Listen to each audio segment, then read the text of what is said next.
actually meeting them in person, completely different experience. So right now, KK Slider and Tamolia aren't here. KK gets here tonight, and Tamolia will be here later in the week, and I'm super excited to meet them. Team Evolve, we all sort of found each other because we'd all been featured in-game. It started off with a group chat where we were just talking about creative. Yeah, we were sort of just posting what we were working on, different maps, different ideas, sharing tips and tricks. We just hit it off instantly. Blue said that he wanted to make this team, and we were all down, so kind of just went crazy from there. Working together allows us to be inspired by each other, and everyone brings something unique to the table. I'd say it's a pretty equal collaboration of all of our ideas. We get everyone together when we're thinking of something and kind of just bounce ideas off each other. There are definitely different skills that people are better at. My role within Team Evolve is sort of like a managerial. I frequently talk with Epic, and then I sort of like feed that back to the team. Blue Drive is also very good at doing anything that is needed. Maka and Storm are crazy with the building. Storm's a maniac. Like, he doesn't even sleep, I swear. He just keeps building and building and building. And KK is putting up some extraordinary mechanics. Tamolia, he's amazing at architecture and stuff, and Nelaf just comes up with the craziest ideas. We end up with a mixture of everyone's talents. To start off, we had a video call with people at Epic asking us to make a 32-player map. I was actually at the Epic headquarters when they had proposed this idea. As soon as they even offered it, we were on it.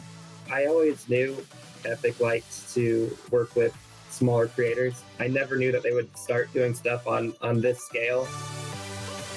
Some of the hardest initial things was sort of deciding on the actual game mode.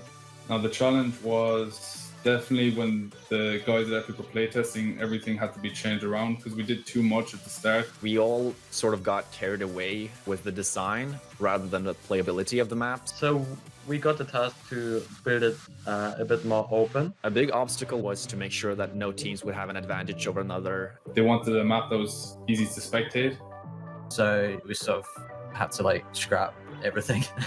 We had to completely destroy the map multiple times. When you have to delete, your work, there's obviously a little bit of, pain. Even though we destroyed the map, we were still so excited and eager to see it come to life that we just kept going. It was really amazing to see how far the map has come. Epic said that it was working, which we were super happy about. We were finally at that end point. About a week ago, I would say, we could finally look at our map and picture it being played at the summer block party. The funny thing is, we've not actually had a chance to play this map. The first time that we're going to see what we've been working hard on is actually when everyone else sees it. We're excited about seeing, all the big players playing our map. Like, that's going to be crazy. If there's anything I can recommend, it's try to find a few good friends that enjoy making maps as much as yourself and see what you can come up with together. The first step is, actually finishing a map and sharing it with people. You can just do whatever you want. I mean, there's so much freedom in what you can make. Be unique, stand out, and really provide something that somebody's never seen before.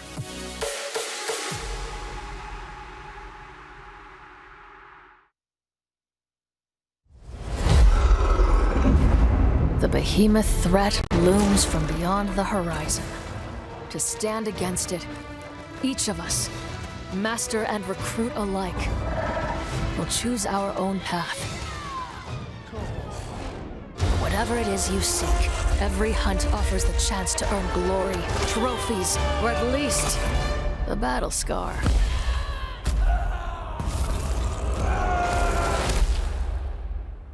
Ramsgate, an outpost at the edge of the world, has become our home. And as long as we draw breath, it will not fall.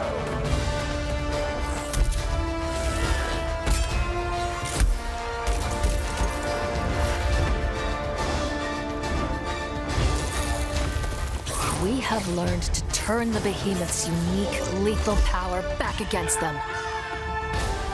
And we do it in style. The behemoths are changing, evolving. And so we forge new bonds, together, one hunt at a time. Live on the edge of every moment, Slayer. Live for the hunt.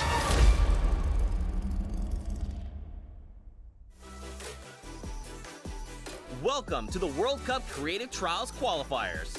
5 different maps were created, hosted by Scissors, Ninja, Lachlan, Gotaga, and El Rubius, for the whole world to rise to the occasion in hopes of scoring big. What? The top 3 winners from each qualifier won $5,000 and advanced to the Creative World Cup in New York with a $3 million prize pool. There were tons of entries with so many awesome submissions. And how did he even just do that on mobile? Let's go! Close calls and funny moments. Do you forget who you're watching? Let's dive in and see how they did. Yes! Scissors time trial was a death run. Mind-blowing times were recorded with flawless runs and impressive strategies. Yo, I've not seen that strat ever. That's insane. At the end of the day, they had their top 3 from Scissors time trial. That has got to be the most impressive speedrun I've ever seen on any of my maps. Hi, I'm Tyler H, Zan YT, and Suzu. Just watching someone destroy my map like this makes me feel so happy. Congratulations, everybody. GG's in the chat. And then there was Ninja's trick shot map created by KK Slider and Blue Drive. Mad style points were earned. Backflips, double snowman into a bunny hop. Double snowman into the bunny hop? Hip fire shots with epic timing. And he hits the no scope. Dude, oh my god, he hit that. What? The top 3 ninjas were discovered to be FaZe Kaz, Grabs the hunting rifle, bam, deagle, bam, hunting rifle. Dang, bro. Taka with the weird T, That is nasty. and Taldak 723. Oh my god, he hit 3 targets. Let's go! Oh my god. Dude, he hit like 5 targets. All right, Taldak, I see you, bro. Lachlan's Lockie's Landing was created by Wirt Andrew and Dolphin Dom, full of challenging ramps and a shortcut that was uncovered pretty quickly. So this shortcut right here was put in, and we didn't think anyone was gonna find it, but you guys found it within 3 days. The competition was so intense, the top players had to be reviewed with an outside clock. The top 3 airfaring scallywags ended up being X-Sandy, Clytax, and MSYB. I really want to thank everybody out there who participated. This was really fun watching all the runs come through. It was just really awesome to see. After that, we skip across the Atlantic to France, where Gotaga created a bomb defusal map with Nox and Krim. Et tout ça, bien entendu, le plus rapidement possible. Players had to traverse what was dubbed Elixir City in search of bombs to defuse as fast as possible. Players walked on pipes, the edges of fences, used shadow bombs, whatever they had to do to be able to hit every corner of the map in search of bombs. In the end, the top 3 bomb diffusers were RTA, Magma, and Chaps. And finally, to Spain, where El Rubius' death run by Hushin and Iscariot was full of fun surprises. Este monitor que os llevará a un mundo mágico. Such as a Flores lava mechanic and a 1-to-1 recreation of his real-life streaming room. After all of that slipping and sliding around the map, it was incredibly close. But in the end, the best times were Mr. Kororo, Ryan Franta, and Benzor. GG a todos y muchas gracias a todos por participar, de verdad. And that wraps up the first 5 Creative Trial Qualifiers, where these lucky winners will travel to the finals in New York for a chance to take a piece of the $3 million prize pool. There are still 3 more trials to go: Japan, Germany, and Latin America. Best of luck!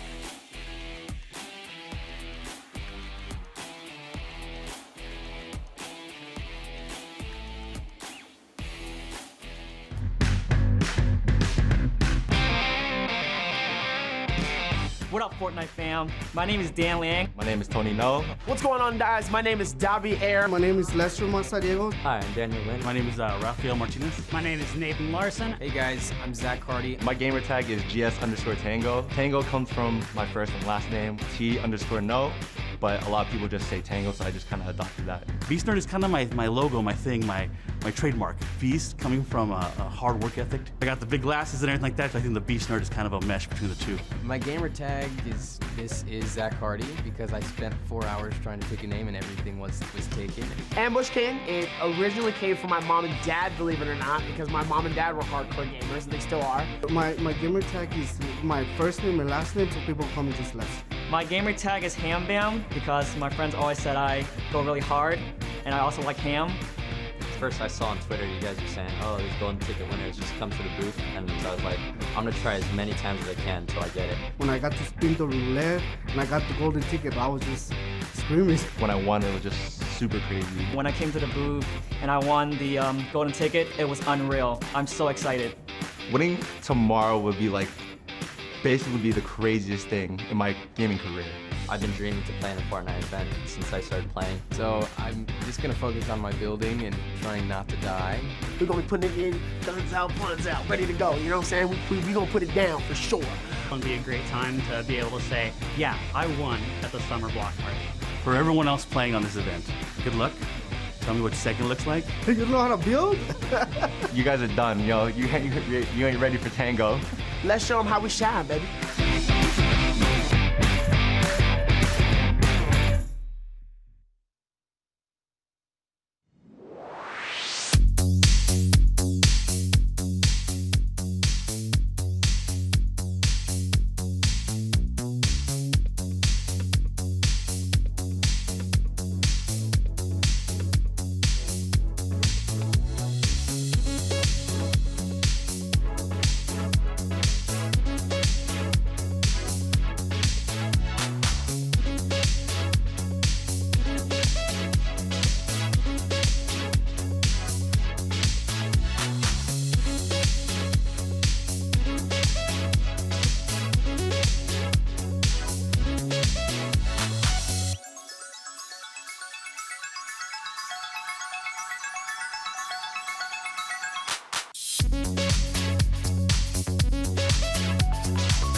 What's up, Fortnite fam? My name is Dobby Air. My name is Nathan Larson. I'm Zach Hardy. I'm a golden ticket winner.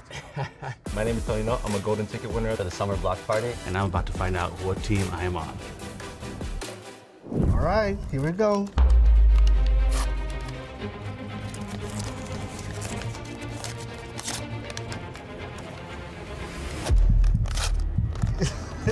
Let's see.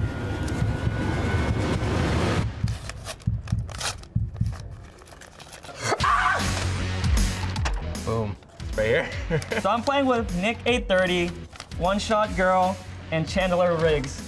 Yo, I'm freaking hype. Chandler Riggs, Walking Dead, all day. Pokemon and Lost King. Let's go! Ah, good one. We got Aiden, Xavier Woods, and KU. All right, looks like we're playing with Muselk, Mackenzie Borg, and Vicstar. That is awesome. There you go. It's Courage, JD, Loser Fruit, Jordan, Fisher. Oh my god. Cypher PK, Lachlan, and Phantoms. Cypher's one of my favorite players. He's one of the best mindsets in the game. So it's Wildcat, Lazarbeam, and Jack Dylan Grazer. Sharshock, Patriota, Raphael, Dracone. Okay, this is it. All right, I'm down for this. Let's go. Let's go. We about to kill it. We about to put it down. You know what I'm saying? They ain't ready for us. They ain't ready. No, y'all ain't ready. Y'all's not ready.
Welcome to the World Cup Creative Trials Qualifiers.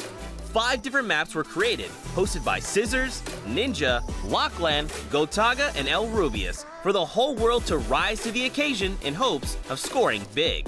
What? The top 3 winners from each qualifier won $5,000 and advanced to the Creative World Cup in New York with a $3 million prize pool. There were tons of entries with so many awesome submissions. And how did he even just do that on mobile? Let's go! Close calls and funny moments. Did you forget who you're watching? Let's dive in and see how they did. Yes! Scissors time trial was a death run.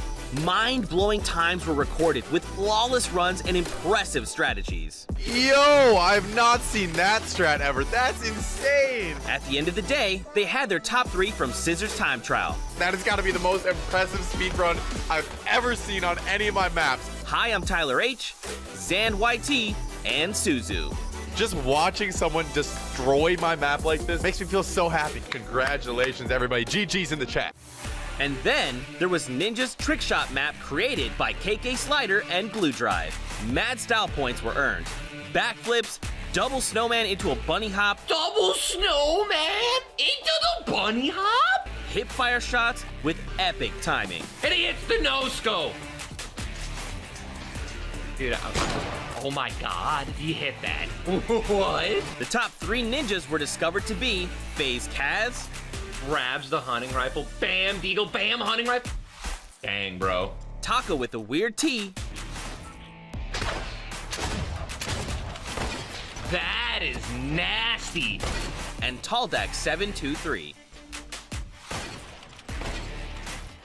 Oh my god, he hit 3 targets. Let's go! Oh my god. Dude, he hit like 5 targets. All right, Taldak, I see you, bro. Lachlan's Lockie's Landing was created by Wirt Andrew and Dolphin Dom, full of challenging ramps and a shortcut that was uncovered pretty quickly. So this shortcut right here was put in, and we didn't think anyone was gonna find it, but you guys found it within 3 days. The competition was so intense, the top players had to be reviewed with an outside clock.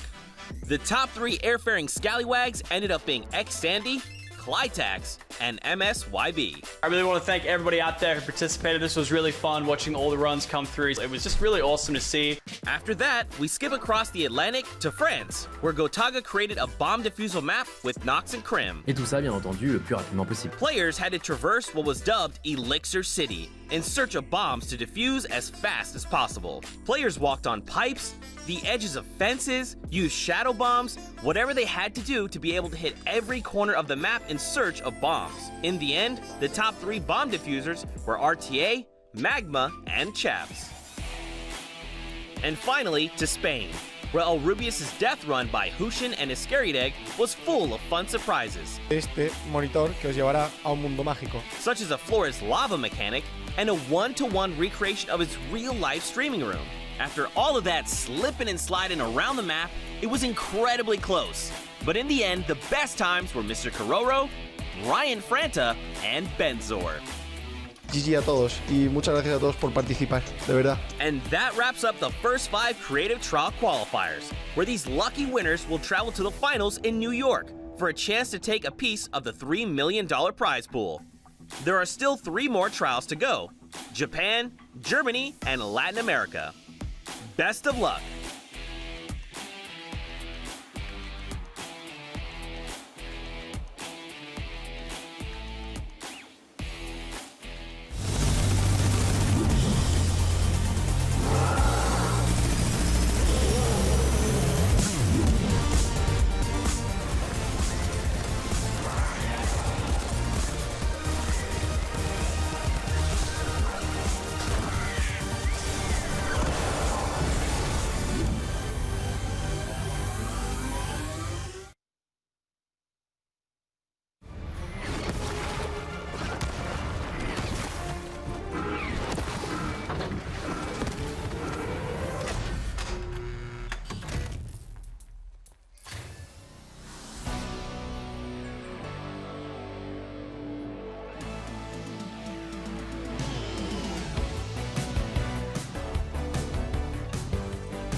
I'd say my favorite part about building maps is the fact that people are able to play them with their friends. With Fortnite Creative, you could build whatever you want and it would stay there forever. What really got me hooked is the ability to create anything I can imagine. I'm Blue Drive. I'm Mac and Meeks. I'm Stormhawk. I'm Nelaf. I'm Tomoya. I'm KK Slider. We are Evolve. And we designed the Creative Showdown capture map.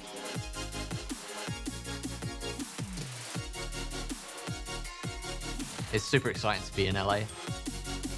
Team Evolve got invited to the summer block party. We've made a map that will be played by professionals and celebrities. Seeing them in person actually playing a map is going to be insane. When I'm in LA, I'm definitely looking forward to meeting the rest of the team because I haven't met them in real life yet. I'm from England. I am currently in Germany. I'm from Orlando, Florida. I'm from Columbus, Ohio. I'm from Ireland. And I'm from Sweden. Never actually met anyone in person, so when we land in LA, it'll be the first time.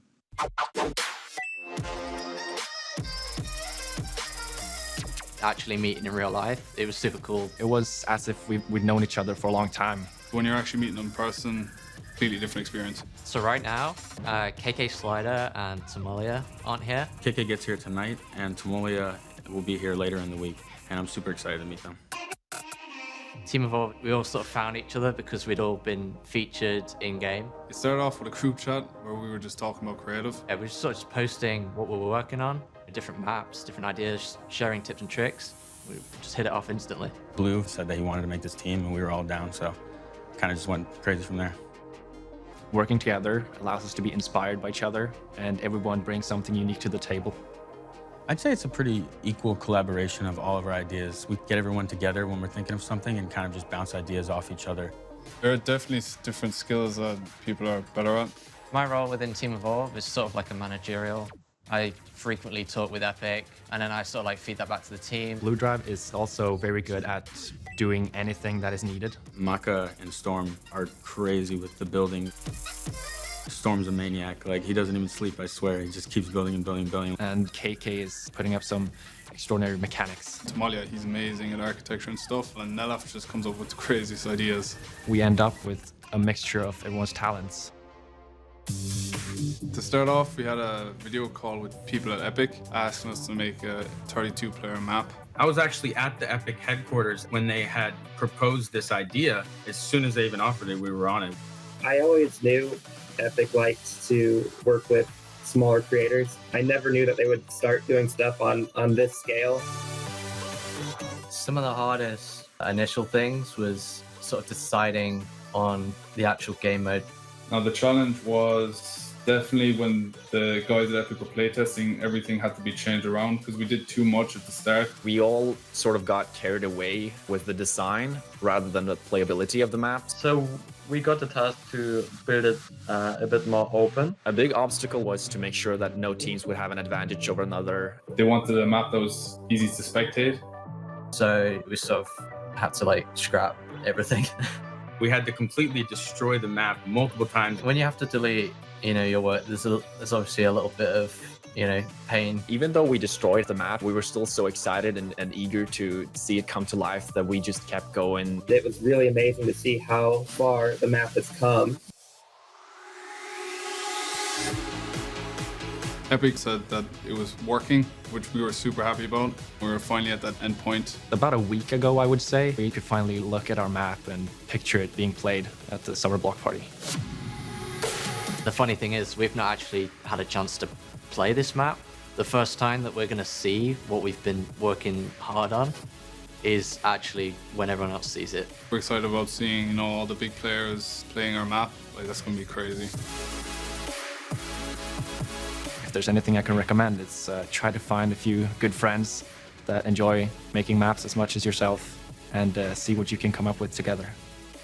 The first step is, actually finishing a map and sharing it with people. You can just do whatever you want. I mean, there's so much freedom in what you can make. Be unique, stand out, and really provide something that somebody's never seen before.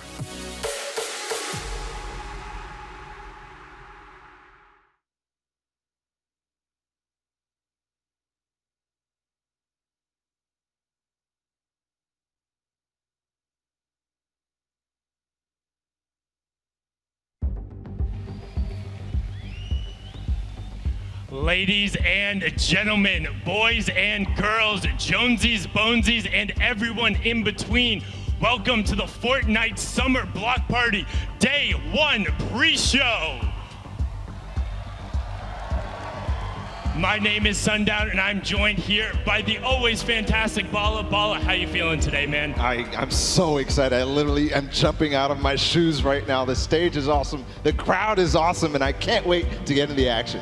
It's going to be incredible today. Now, with day 1 just around the corner, we're going to take a look. It will be the Creative Showdown, a 32-person battle on a special map created by Team Evolved and Epic. Shout out to Stormhawk and crew. Now, each one of these teams will be comprised of 4 members. Bala, why don't you break us down kind of how they're formed up? Yeah, so the squad will be based of 2 Fortnite personalities that you know and love, 1 VIP, which is a celebrity figure, and then 1 golden ticket winner. Sundown, what is that? So the golden ticket winners were con-goers over at the E3 who attended the Fortnite booth, were in a creative trial, got under a certain threshold, and then were able to spin the giant prize wheel, land that golden ticket, and then get a spot to compete on this stage in front of all of you wonderful Fortnite fans. Let's take a look and talk to those golden ticket winners real quick.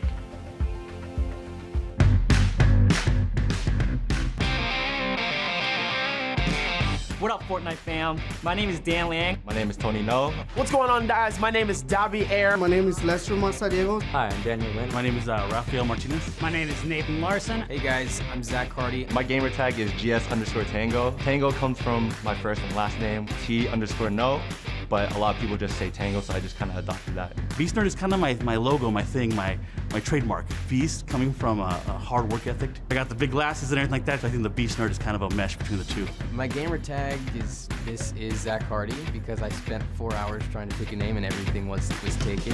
Ambush King, it originally came from my mom and dad, believe it or not, because my mom and dad were hardcore gamers, and they still are. My gamer tag is my first name and last name, so people call me just Lester. My gamer tag is Ham Bam because my friends always said I go really hard, and I also like ham.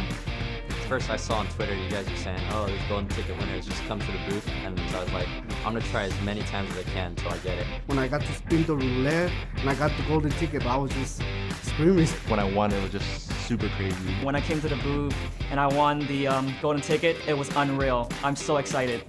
Winning tomorrow would be like, basically be the craziest thing in my gaming career.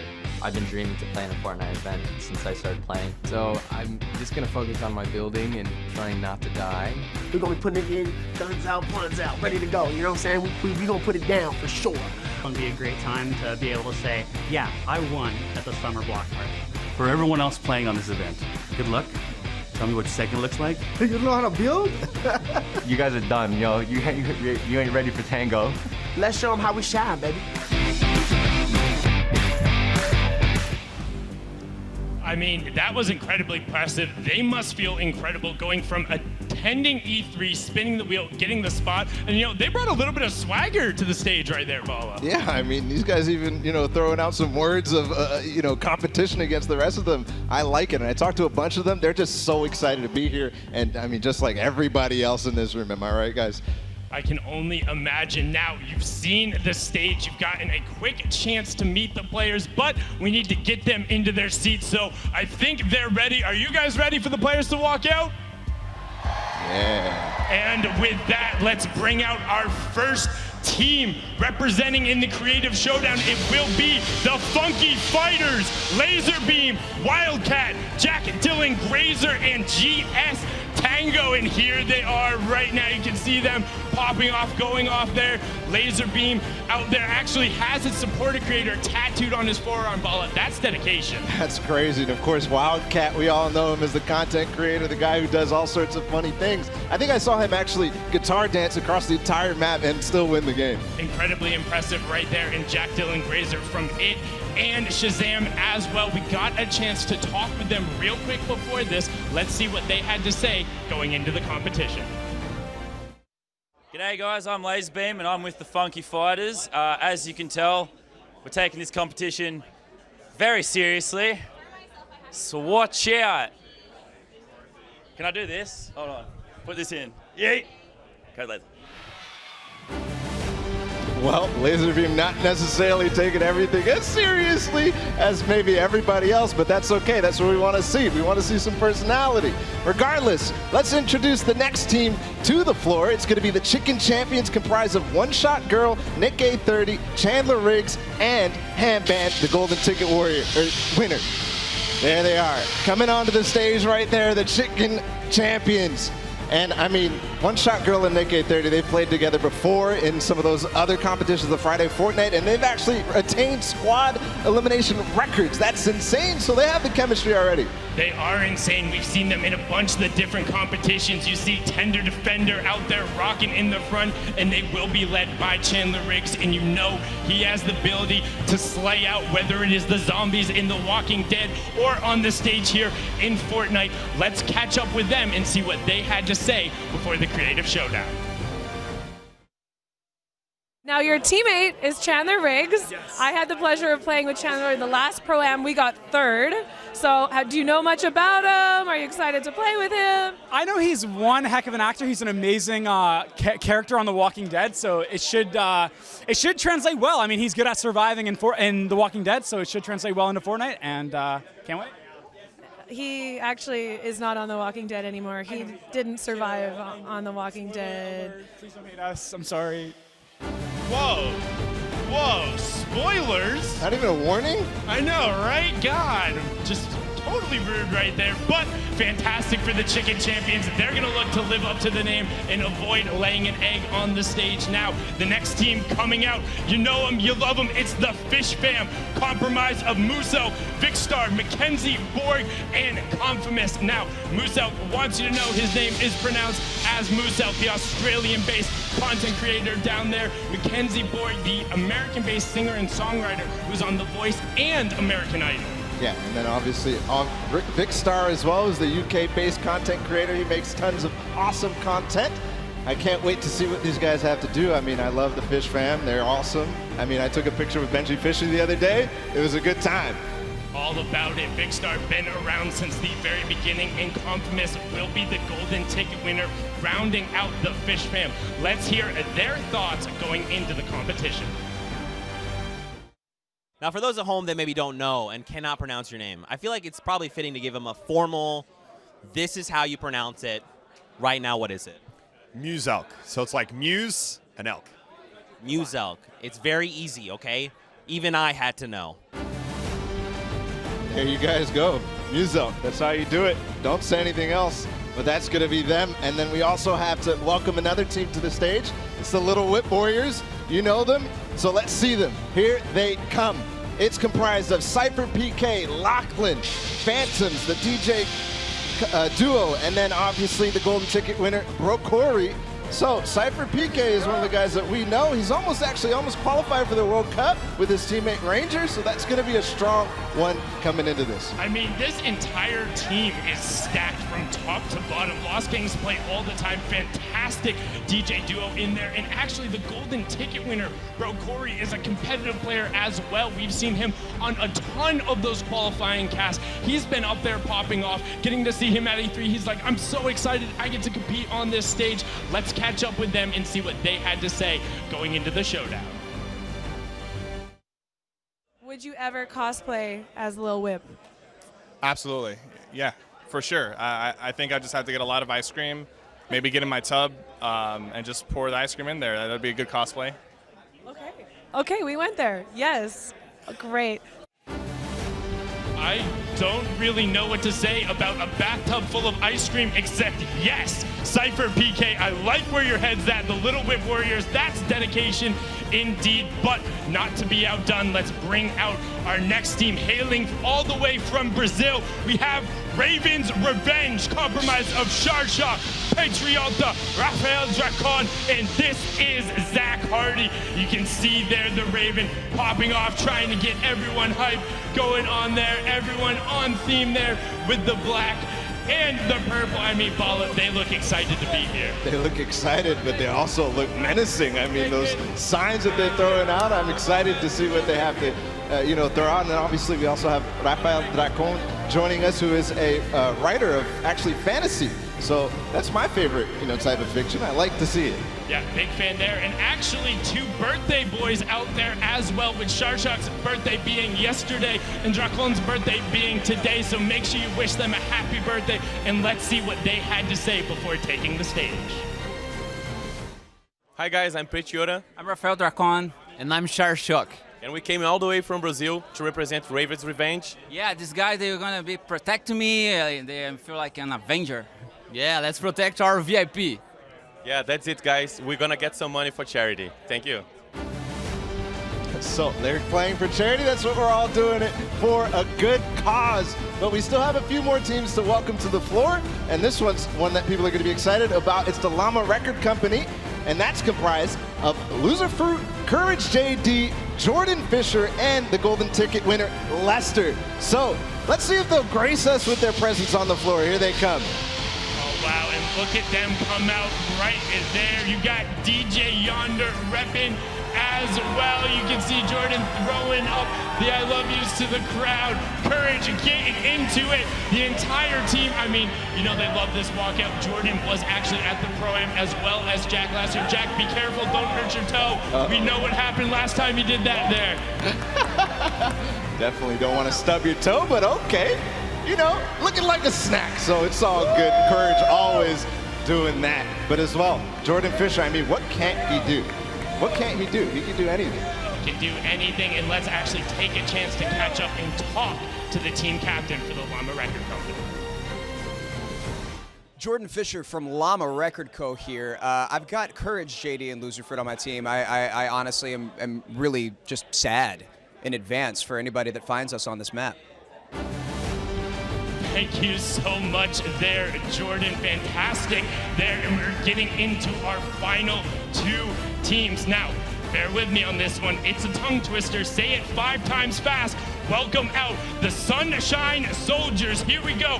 Compromise of Pokimane, Madison, the Lost Kings, and Davier. Now, apologize earlier. It was Phantoms on the teams. Lost King, the other DJ pairing. So all 5 of them out there. Davier as well, the golden ticket winner. Actually rap battled against Logic last year at the Party Royale and was an actor in Black Lightning as well. Madison being one of the pro players there for Gen G. So great squad all around here. Yeah, definitely aptly named the Sunshine Soldiers. I mean, Pokimane, she just exudes Sunshine Sundown. It's awesome to see such positive figures and influence in our community. Yeah, tons of positivity coming out from that team between Davier, the Lost Kings, Pokimane, and Madison. We got a chance to catch up with them. Let's hear what their thoughts were before taking the stage. Yo, what's going on, guys? It is Davier representing the Sunshine Soldiers. And if y'all don't know, we gonna hit them with that flash of light. That's how it is. We sunshine, baby. And I'm having a good time. I cannot wait to play with Pokimane and Scissors. You know, Scissors is, you know, he's prime time, ready to go. You know, of course, he's got the big runs, the mega runs, you know. He does all the traps and everything. It's gonna be insane. I'm having a fantastic time. We're gonna put it down. Pokey, Scissors, it's gonna be wild. I'm ready. I'm absolutely ready. What's going on with it? Hey, you heard there was a team change, right? Huh? Scissors is sick. He's not here. Okay. All right, cool. No, it's fine, though. You have Madison from Gen G. Oh. Okay. See, I thought. Okay, see, Madison is way better than Scissors. All right, cool.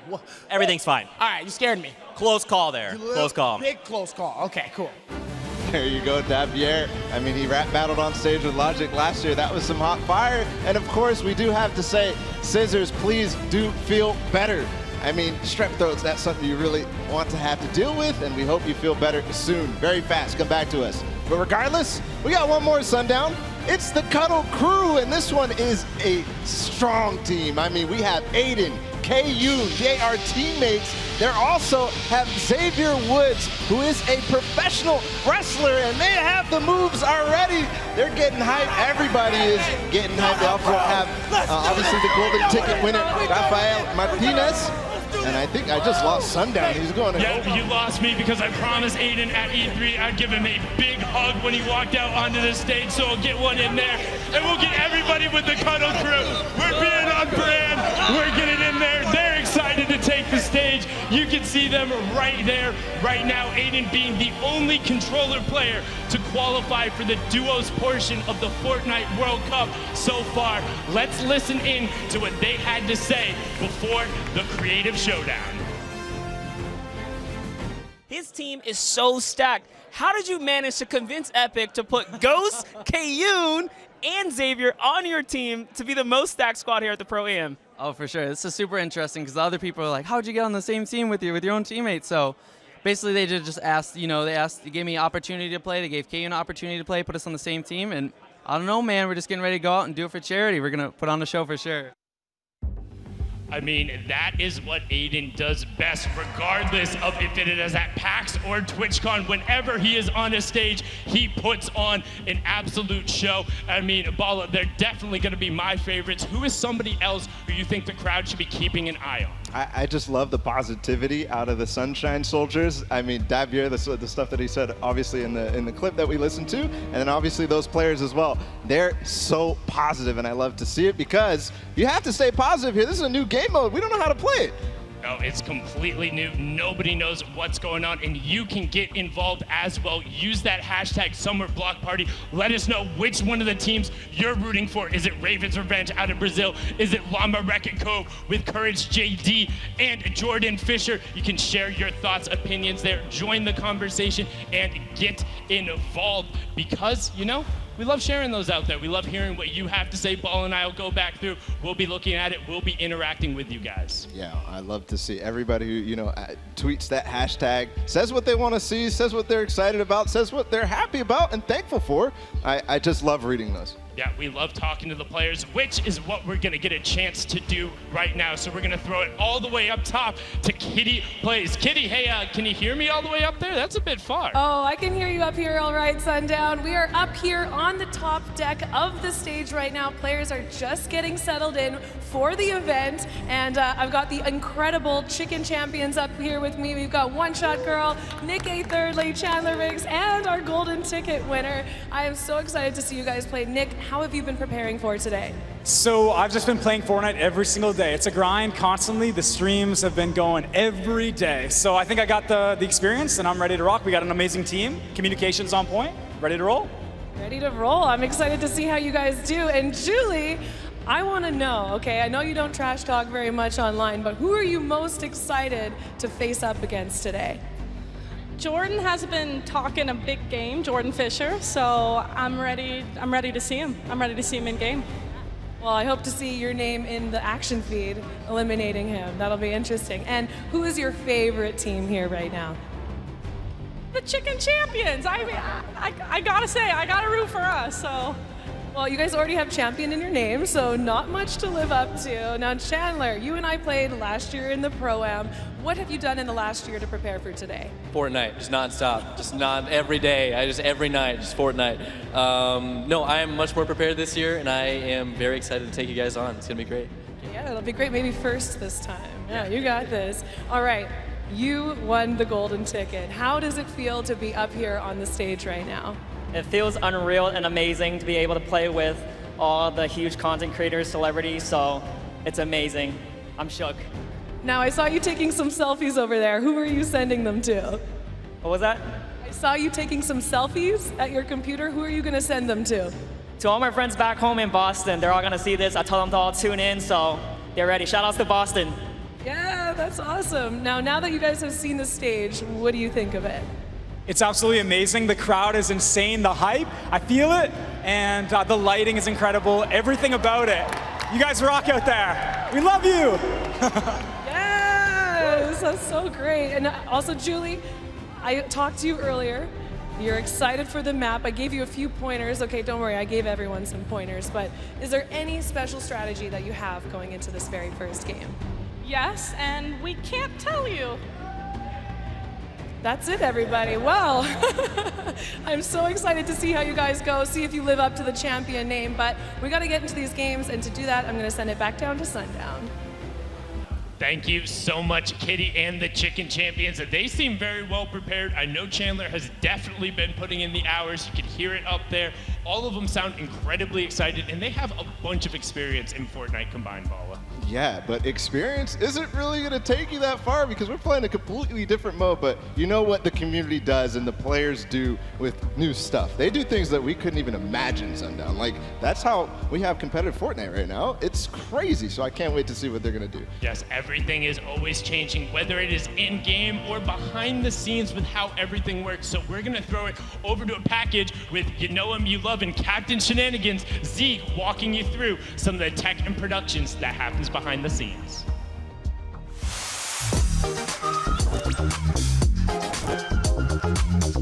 What's up, Fortnite fam? I'm Zeke, and we're here at the LA Forum for the Summer Block Party. Now I'm gonna take you guys inside for a behind-the-scenes look at how the show you watch at home gets made. Let's go. And this is the caster desk. This is where some of your favorite human beings, like this guy, what's up, commentate your games. We're gonna go up on the second level. There's more PCs up here, more players, more lights, more cameras, more Fortnite. Of course, we got 50 PCs up top, 50 PCs down below, and some of your favorite Fortnite content creators, influencers, celebrities will take the stage and be playing here on the Summer Block Party.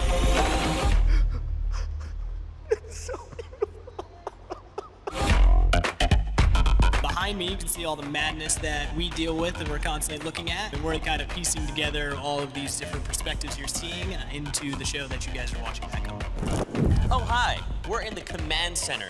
This is where the show gets made, how it all gets cut together. I'm the technical director, so I'll use this production switcher to switch between the different video sources that we have. Every source of the show is routed into this switcher, and the director Joe is going to sit next to me, and he is always a treat to work with. Ready, 12, start your move. Go save screen in the wall, go save screen in the wall. No, that's the wrong save screen, what are you doing? And this is the last stop, the Players Lounge. This is where everyone's hanging out before they take to the stage.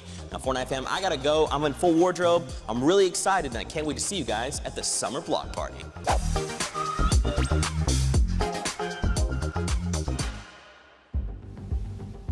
Thank you so much there, Captain Shenanigans, AKA Zeke, AKA DJ Zeke, AKA whatever else you are going by, depending on the day. Gives you a nice little sneak peek into the stage. And I have to say, it really is quite impressive how everything goes into this to go together. You guys will see it in a little bit what we all mean, but I mean just behind the scenes when you get to kind of see the control panel and all the people who put in so much work, because it's not just the people in the front of the house. There's all the observers, the directors, the producers who put in so many hours to make sure the stuff even works. Yeah, it's surprising they brought Zeke back there. I mean, I'm surprised it didn't break anything, but we're good. Everything is fantastic, and really, it is amazing. I mean, just standing here and just feeling it, the energy is crazy. Yeah, it's crazy indeed. Being down here on the floor as well, watching the players come out, being in there with the Cuddle Crew was fantastic, but we're actually gonna throw it back up top as well to Pookie Face, who is now there for an interview. Pookie, who do you got? Thank you so much, Sundown. I am up here on the stage with Lazarbeam. Speaking of Cuddle Crew, he's looking very cuddly. Hello. Can I get a yeet or something? Let's do it, kids. Yes! Oh, I'm not on anymore. I'm not on the camera. Okay, for those of you in the crowd that didn't see it, he has a yeet tattoo on his bicep.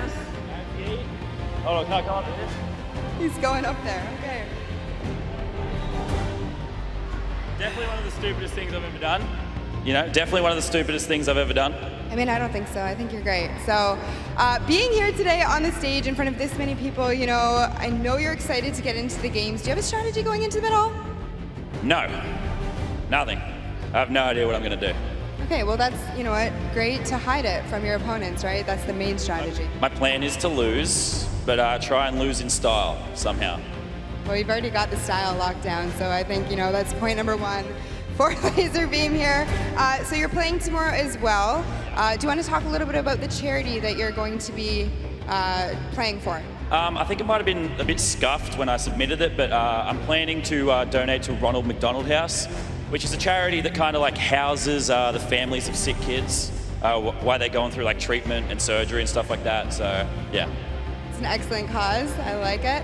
Now, you have a lot of content creation that you do. How has that kind of like prepared you? Do you play Fortnite every day? Yes. Yes, every single day. I love the game, but it causes me great pain because a lot of sweaty people that crank 90s like to kill me. 90s. Yeah, for sure. Now, you said that you're from Australia. There's a lot of, venomous creatures that can eliminate you there. You're always kind of living day to day, looking over your shoulder. Do you think that's prepared you for this?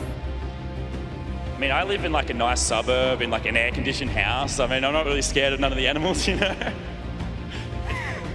It hasn't prepared me at all, no. I like it.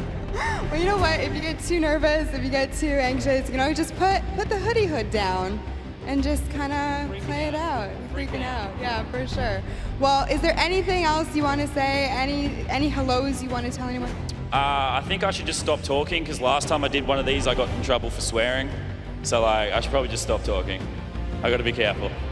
Okay, well, on that. Code Laser. I heard one person say it. I love it.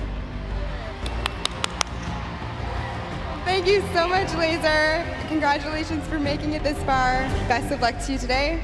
Back to you guys down there.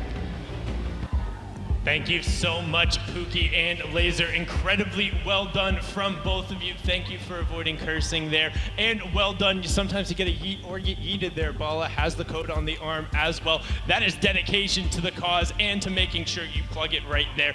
But with that being said, we're almost done with the pre-show. We're getting in towards the end. Bala, I want your last thoughts, whether it's on the players, on the game modes. What are some of the things on your mind before we get going? I just cannot wait to see what they're going to do, what strategies they're going to develop in this short period of time. We're only going to get 6 matches of this.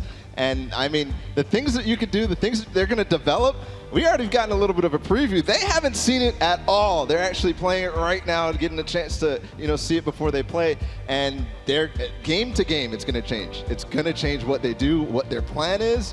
It's going to be fun. It's going to be incredibly interesting. This is the first time we will ever see creative on a stage like this. Some of the biggest Fortnite personalities and celebrities all in one place. And again, also don't forget, we're gonna do it all again tomorrow. This is just a day 1 of the summer block party. Tomorrow we'll be back with the Pro-Am. And also, what's going on inside is only part of the overall experience. Just like Fortnite, it's not just what is going on in the game. We also have the festival and all the carnival stuff outside, so make sure you go check that out as well and get the full experience. Walk around, talk to some other people, check those out, and share what it's all about. Yeah, I mean, there's a Slurp Juice booth out there. There's all sorts of awesome things to do, tons of activities, so make sure you check it out. I want to go out there, on my breaks and whatever and have a good time. I'm sure everybody else will, but we're going to have a blast in this room right now. I can't wait to get into these creative showdown matches. Again, it's just going to be so much fun, Sundown. It's going to be so much fun, and we're actually going to have a quick little sneak peek right now into Ghost Aiden while he's setting up and playing on the match. So there he is. You can kind of get an idea of what might be going on with the Cuddle team. So this is just, again, a quick little look in. You can see the scoreboard in the top right. So to kind of familiar yourself right now, in the top right will be the score. In the top middle there on your screen, you can see which team is end up controlling the zone. And then the bottom left, you can see the players' elimination totals. Yeah, so a little bit of a preview ahead of everything as Aiden gets sniped there, but those control points that you see on the map are going to be exactly where you want your VIP to go. A kind of control point style map. I mean, a lot of people are familiar with that type of style. You accrue points by staying in the control point. That's all there is to it. Simple. But, these guys are going to make it complicated. Well, and additionally, if you guys are able to do math, unlike Zeke, I'm sorry, I love you. There are 8 teams. There is only those 3 spots that you saw up there, and then maybe a little surprise as well. So it's going to be chaotic. It's going to be hectic. But what more could you ask for out of a Fortnite event and out of the very first creative showdown? Yeah, these creative maps that people are playing. I mean, we talked about Lachlan. We saw a little bit of the World Cup creative trials that have been happening. They're just so much fun to play. I mean, there's so much potential, too, in terms of what you can do. I play Storm Wars all the time. I play, the Death Run maps as well. Those are just so exciting. It's so much fun to just hang out and play with your friends.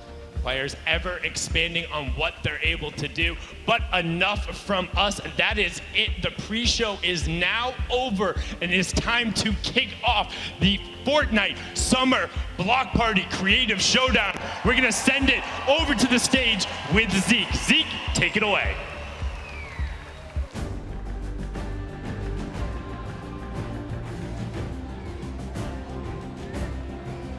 What's up, Fortnite fam?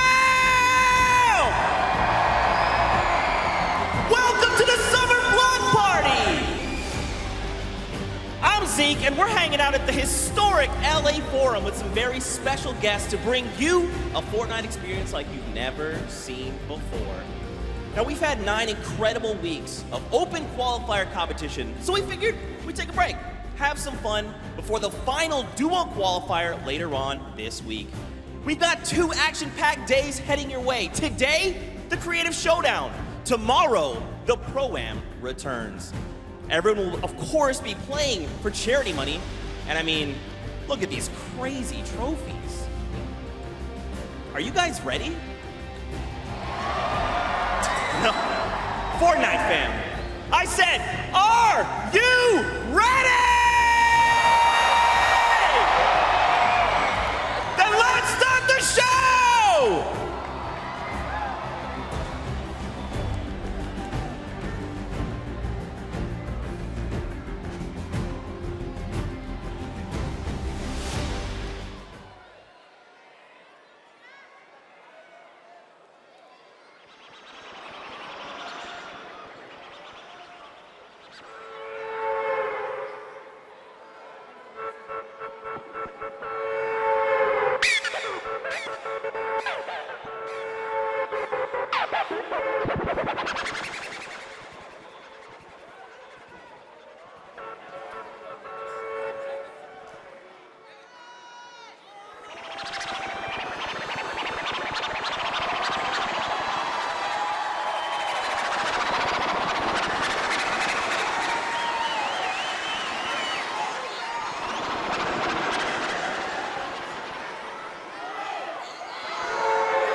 Let's go!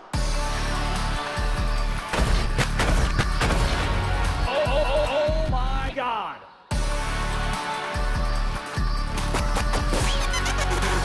It all comes down to this.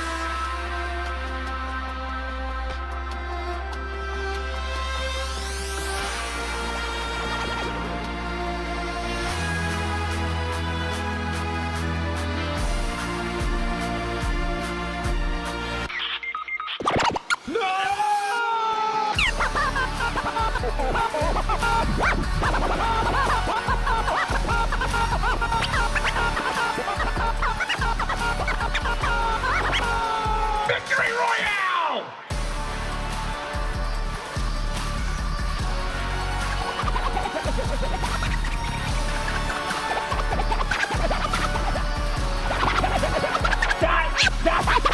That just happened.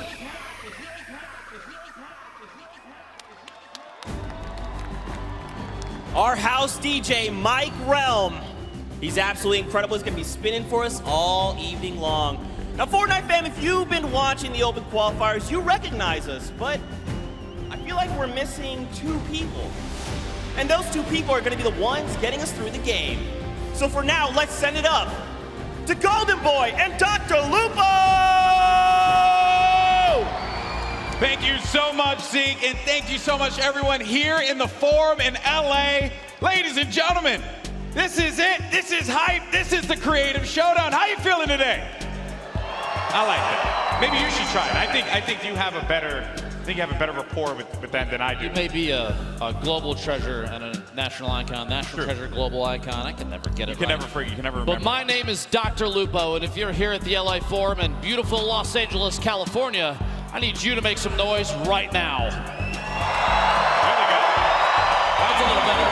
Really, you're way more over than I am. I've done it 1 or 2 times. You've done it 1 or 2 times. And, you know, I will say, though, it's a joy to be back here with you once again. Last year, we had the opportunity to commentate the Fortnite Pro-Am together. And now, a year later, so much has happened in the world of Fortnite. And we are here at the historic Forum in LA, about to call probably one of the craziest things you're ever going to see. It's a world premiere game mode and map, something that we have not done before in a Fortnite competition, Lupo. And I have to say, I said it, you know, previous days when we got a chance to look at it.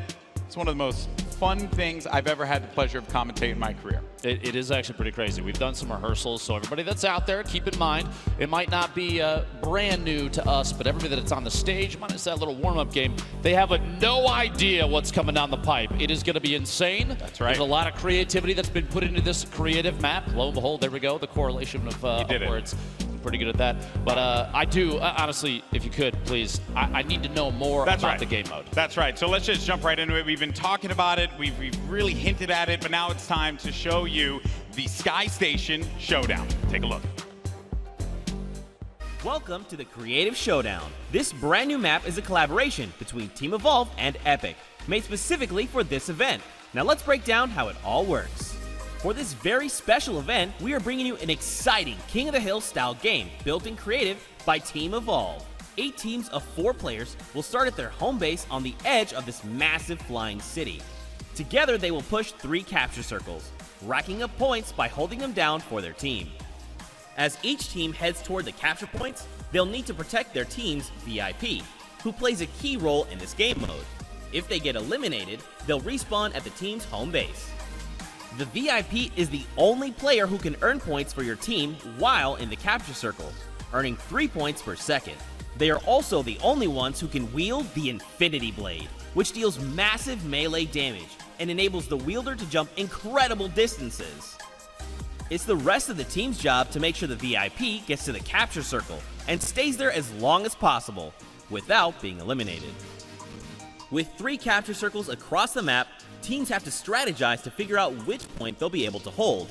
Pay attention to your surroundings, because if lots of teams are fighting for the same point, there could be an open circle elsewhere. Hold up. Did I say 3 capture circles? Actually, there's a 4th one. Partway through the match, the 4th capture circle in the center of the map will open up and will award 4 times more points per second than the others. But with high reward comes high risk. After each match, teams will be ranked based on how long they held the capture circles and earn overall points based on their rank in that game. Those points will be added to an overall leaderboard, and at the end of 6 matches, the team with the most points wins.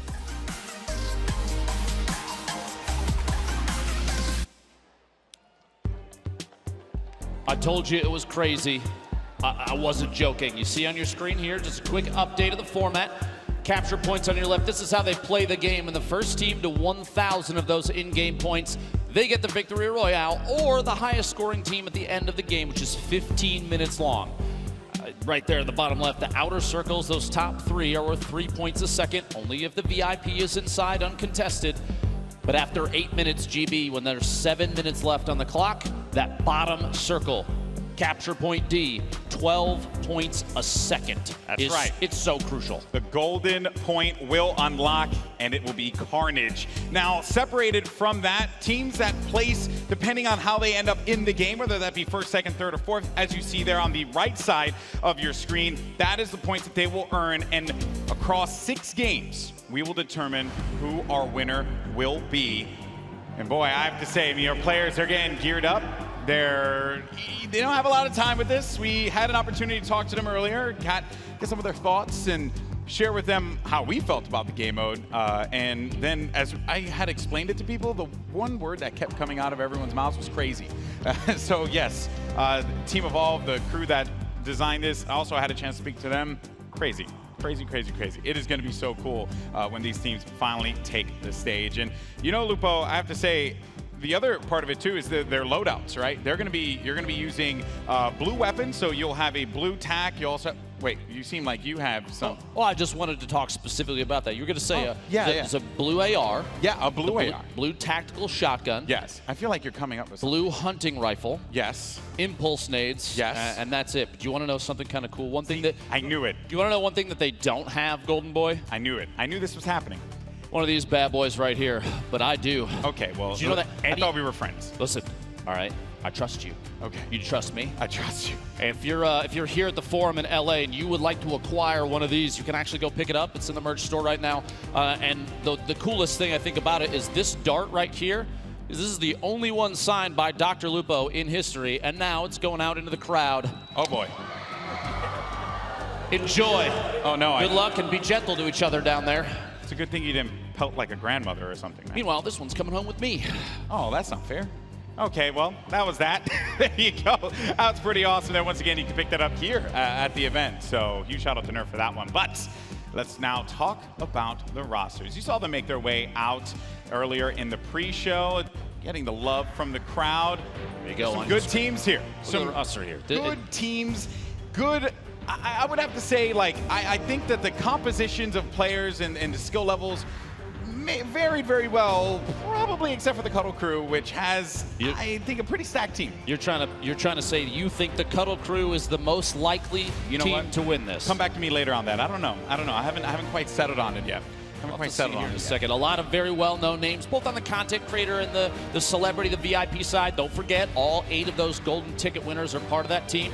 Here's your celebrity roster, though. Chandler Riggs, Jack Dylan Grazer, Jordan Fisher, Raphael Dracon, Phantoms, Mackenzie Borg, Xavier Woods, and the Lost Kings. And Xavier Woods giving himself a big hug. A good cut. And then here are your golden ticket winners. Ham Bam Tango, Lester, Zach Hardy, Bracori, Confamous, Beast, and Ambush King.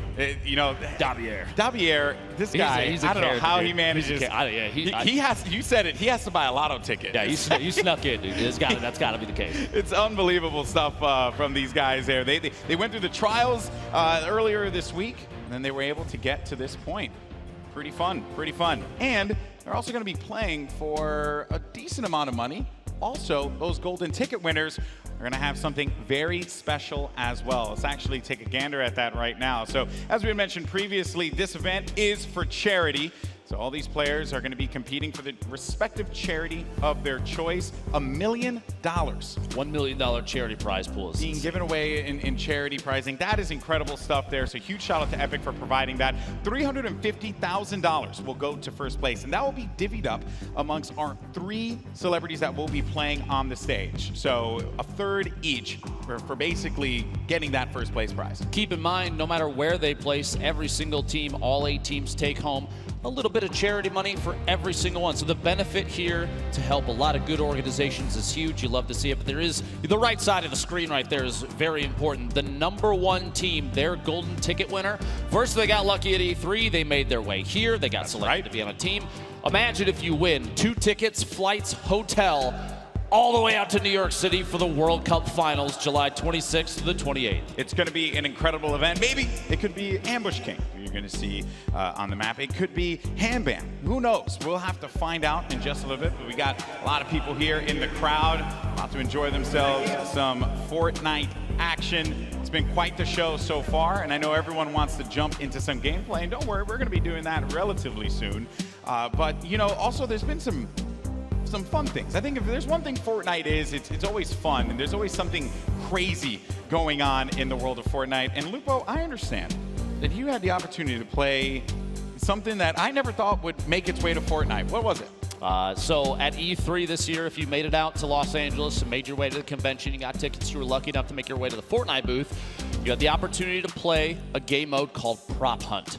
something we've seen in the past, and a number of creative teams put something together.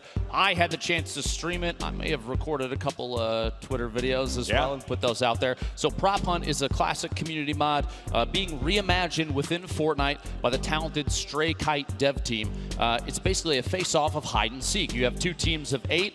And they take turns playing the hunters and the props, and you scan items on the map and literally become them as a prop.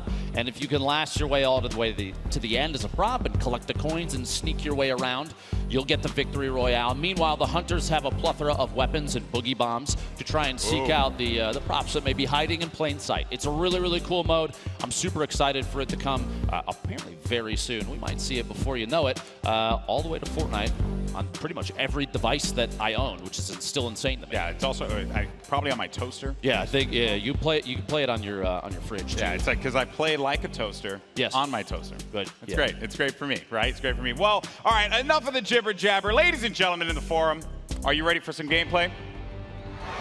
Okay, GB, I respect it, but that's not loud enough. We did this last time, and now we got to do it. Now you got to do it. Look, even Lazarbeam is standing up, cheering the crowd on. If you're here at the Forum in Los Angeles, California, make some noise. That's what I'm talking about. I feel like they're cheating the mics. That's what I feel like. I'm a global icon. That's not fair. That's not fair. But anyway, in case, folks, it's about to go down. Sky Station Showdown. We broke down the map, and don't worry, as we are in the game, we're going to continue to educate and help you all through it, because here we go. The first match of the Summer Block Party, Sky Station Showdown, is now live. And look at this map, and such a brilliant job by Team Evolve putting this one together. There you can see our VIPs. They have their game faces on, Lupo. I've never seen more serious faces in my entire life. And you do keep in mind, on your screen right now, the gentleman down on the floor, Sundown and Bala, took an opportunity to kind of explain it, but let's go over this real quick. The top middle of your screen, and here's all 3 of the initial control points. There's a 15-minute timer. That's how long all 6 of these matches will be. Remember, after 8 minutes have gone through, it's 7 minutes remaining. That 4th control point in the bottom middle does open up, and that's worth 12 points per second. And in the top right corner, you do have the entire list of standing for this current game. And up there at the top, you got a little back and forth between your, I believe, your favorite choice, the Cuddle Crew.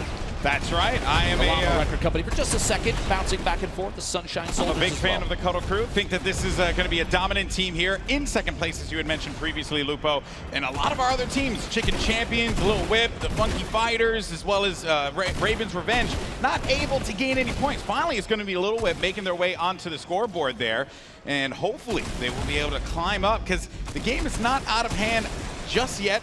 No one's really been able to establish themselves in a very firm lead here. There you can see Courage along with our golden ticket winner. The other golden ticket winner is actually going to go in for the fight.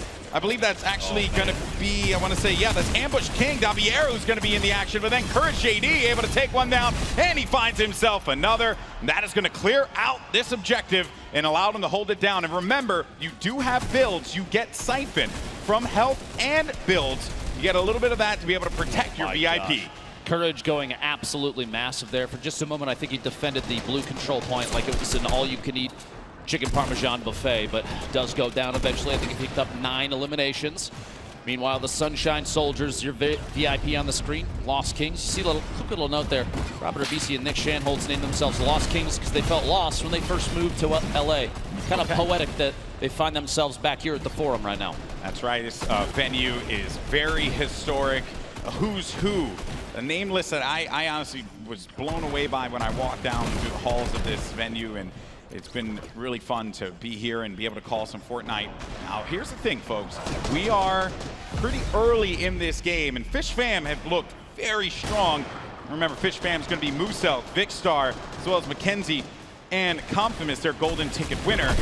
So they're holding on to that lead, but it is going to be a very fragile one. And we're also going to have some of the Little Whip Warriors now pushing on forward. This is going to be Phantoms, the other duo that we have playing in this competition. This play actually just moved them from, I believe, 5th all the way into 2nd place, and 1 or 2 more ticks. They're now in 1st. Little Whip Warriors taking over up top. Cypher PK defending his team's honor. You see Lachlan And then Phantoms on your screen as well. Meanwhile, their golden ticket winner sitting on 3 eliminations currently.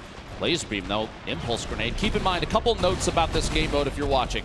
There is no fall damage, so while Impulse Grenades are excellent at clearing off a control point, it does not mean they're going to pick up an elim for that. On top of that, every single player, the non-VIPs, start with 5 total possible builds, so 50 wood in their inventory.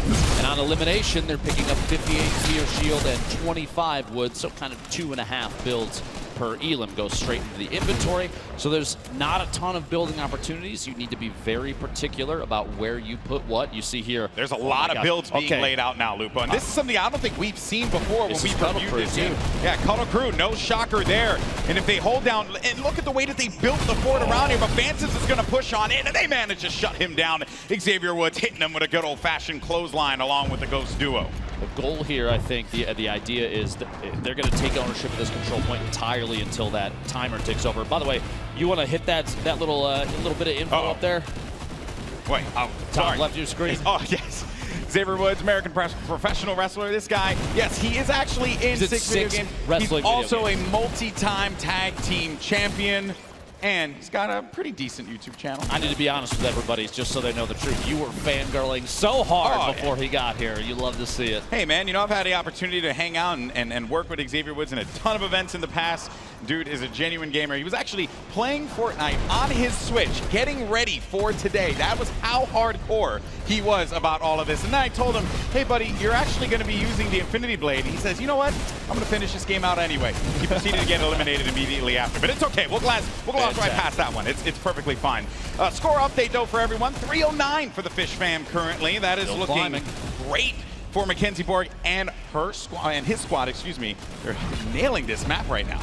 Mackenzie's sitting on 2 eliminations. You see that elim count in the bottom left. Their golden ticket player currently not in. You have to wait for those respawns. And if you do see anything here, if you're here at the forum, if you're watching online, no matter where it is, please do me a favor. Use that hashtag SummerBlockParty and share the fun with everybody involved, because you will not see an event like this again. It is insane here. Yeah, very different format from what we're usually treated to when it comes to a Fortnite event.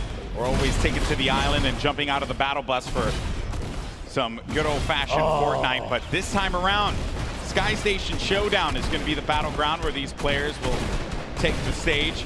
Little Whip Warriors, this is going to be Phantoms, and I think I'm very impressed, I would say, with Phantoms picking up quite a few eliminations. Oh, man, and when you have that Infinity Blade and you get caught in that animation, you can't, it takes a while for it to conclude. And if you manage to play a little keep away there, Lupo, you can punish the Infinity Blade players. So the VIP, while sure they're going to be very powerful, they're not, they're not impervious to pain. They will get hit if you play your cards right. You're trying to tell me that you can eliminate the player with the sword in their hand? I don't believe you. I'm kidding. 8.5 minutes remaining in this match. Keep in mind when that timer at the top does say 7, that 4th control point worth 4 times as much as the other 3 will open in the bottom middle, and expect chaos almost immediately. It's going to be insane. Fish fam right now sitting at 537 points. Meanwhile, Ravens Revenge here. Decent number of eliminations. Find themselves down there at 6th. 2 teams, though. Funky Fighters, the Chicken Champions, don't have any. So here's what we're going to do. You ready for this? I need every single attendee to make some noise, because they need you. They need you out there. Please, if you could, cheer them on. They really do, and I'm pretty shocked that the Chicken Champions are hurting the way they are. They were talking a big game in the pre-show earlier on, Lupo, feeling very confident about how they were going to play. Right now, it has not been looking very good for the team with champions in their name. Now, as far as the Funky Fighters goes, I think Laser's kind of living up to what he said he was going to do to begin with. So that's a second. It looked like he was looking up to the right. Maybe he's looking for a I'm on TV moment there. 543 points. We had kind of a stall for the Fish fam score to climb. See, starting back up. Meanwhile, the Cuddle Crew, Kayun, one of the best players in Fortnite. His duo, Aiden, in there as well. Both players from Ghost. Meanwhile, Xavier Woods, you see rotating there. Couple sword swings. But they're picking up a lot of eliminations, but they're not getting any points. But maybe now is going to be the opportunity for them to do so, because the golden point D, has opened up. Players are now going to earn 12 points in this particular circle. If they do manage to get in there, they can really get control of this game. It's actually blowing my mind that we've gone 15 seconds. There we go. The golden ticket winner from the Funky Fighters. Points. The Llama Record Company making their way into the middle. No, they don't get no points alliteration themselves. on that name. I know, that is totally throwing me off. Dear Fortnite, why now? Why now when we're casting in front of all of these people here? Big star Muselk. Solid number of elims, holding it down up top for the Fish Fam, still climbing. You see the bottom right corner of your screen, by the way. Every 1 second of VIP is in one of those top 3 circles. That's 3 points per second. If they're holding the bottom middle, it's 12, but it's got to be uncontested. Xavier Woods saw a chance and goes in. Jordan Fisher, the Llama Record Company, they're in 2nd place. Look at him crouching behind the walls, the little tiny builds. He can't build himself, but his teammates can, and that's the plan here, is to try and take ownership of the bottom, not stay exposed. They got a lot of value out of that, though, Lupo. They're going to go up to 2nd place. They will be at 660 points. Now, Xavier Woods is going to get back in there, and look how fast those points are going to start to climb. Might be able to pass the Sunshine Soldiers if it all works out for him. Jack Dylan Grazer goes on in there. Is going to get neutralized right away. And there are so many players circling around it, just focus firing down low and not allowing anyone to get any kind of footing in there. Even if you put down a build, the wood builds are going to be so weak. You have to double layer them, but you don't have the builds to do it.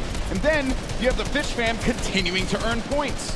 One of the most important strategies I think we're going to see develop over time is you're going to have teams start coordinating their attacks simultaneously. Because if you trickle in, if you send 1 or 2 at a time, you run into a full team of 4, things are going to go south. Chandler Riggs flying through the air, looking for a lunge on the team from a distance. He's trying to make some moves there.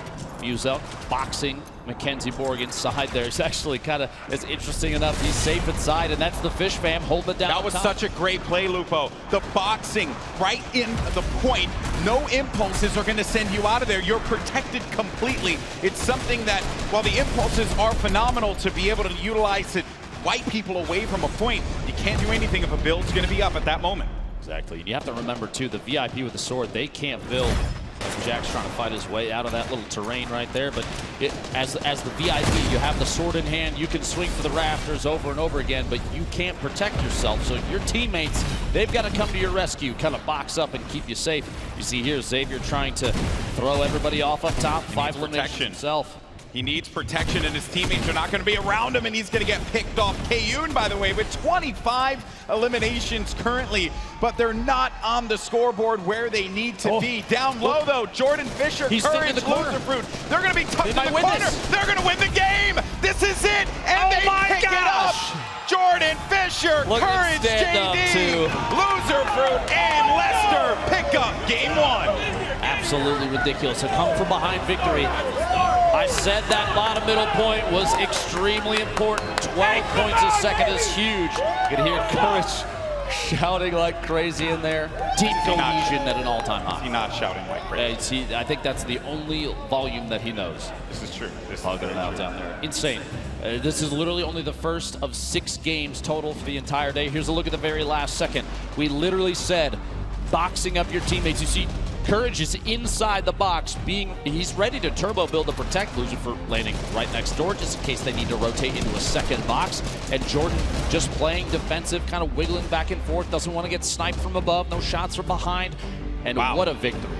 And I think what was also really clever about that, too, is I know that they were putting down a lot of shots. And one has to wonder if they were trying to pick up as many eliminations as they can so they can get the 25 builds each elimination that they get from the Siphon. And then at that point, they can send Jordan down there and then start to just turbo build and hold the wall so that Jordan could just be uncontested and not have to deal with any of that pressure. And also, another thing too is that any VIP could just get in there and challenge it or just stop them from earning points, but no one was able to do that in time. They pick up game 1. And what a start to today's action.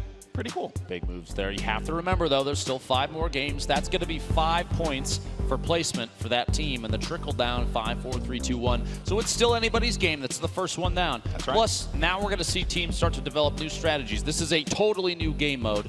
None of them have seen it before this, so everything is kind of off the top of their heads. I saw Lachlan actually turn to his team and start to like strategize. Like you know, there's a lot of people out here, and I know there's like this common misconception that, you know, some of the Fortnite personalities and stuff, especially the ones that just create content on YouTube or Twitch or wherever, you know, maybe they're not as competitive. But here's the thing: once you get on that stage, once you get in the action, you get competitive. That's how it works, because no one wants to go out there looking like some buster. You don't want to lose, you know, like that's not fun. And you don't want to have courage just yelling at you the entire time, right? Because that's not fun. I mean, that you have to deal with that on a daily basis. That's my life. Yes, and you look at him, he's so stressed. In any case, we're gonna go down to the floor now. We got Pookie standing by with one of our competitors. Thank you so much, guys. I am here with our first game winners. Guys, congratulations! Must feel amazing to take game one out of the hands of your competitors. Courage, I gotta ask, how does it feel to be up here right now? You know, it's great being here at the Fortnite Summer Block Party. The arena is incredible. Epic did such an incredible job, but the best part of this is my team. Everyone's so willing to work together. Everyone's calling out, you know, Jordan Fisher, Loser Fruit, Lester, our golden ticket winner. We have communication unlike any other.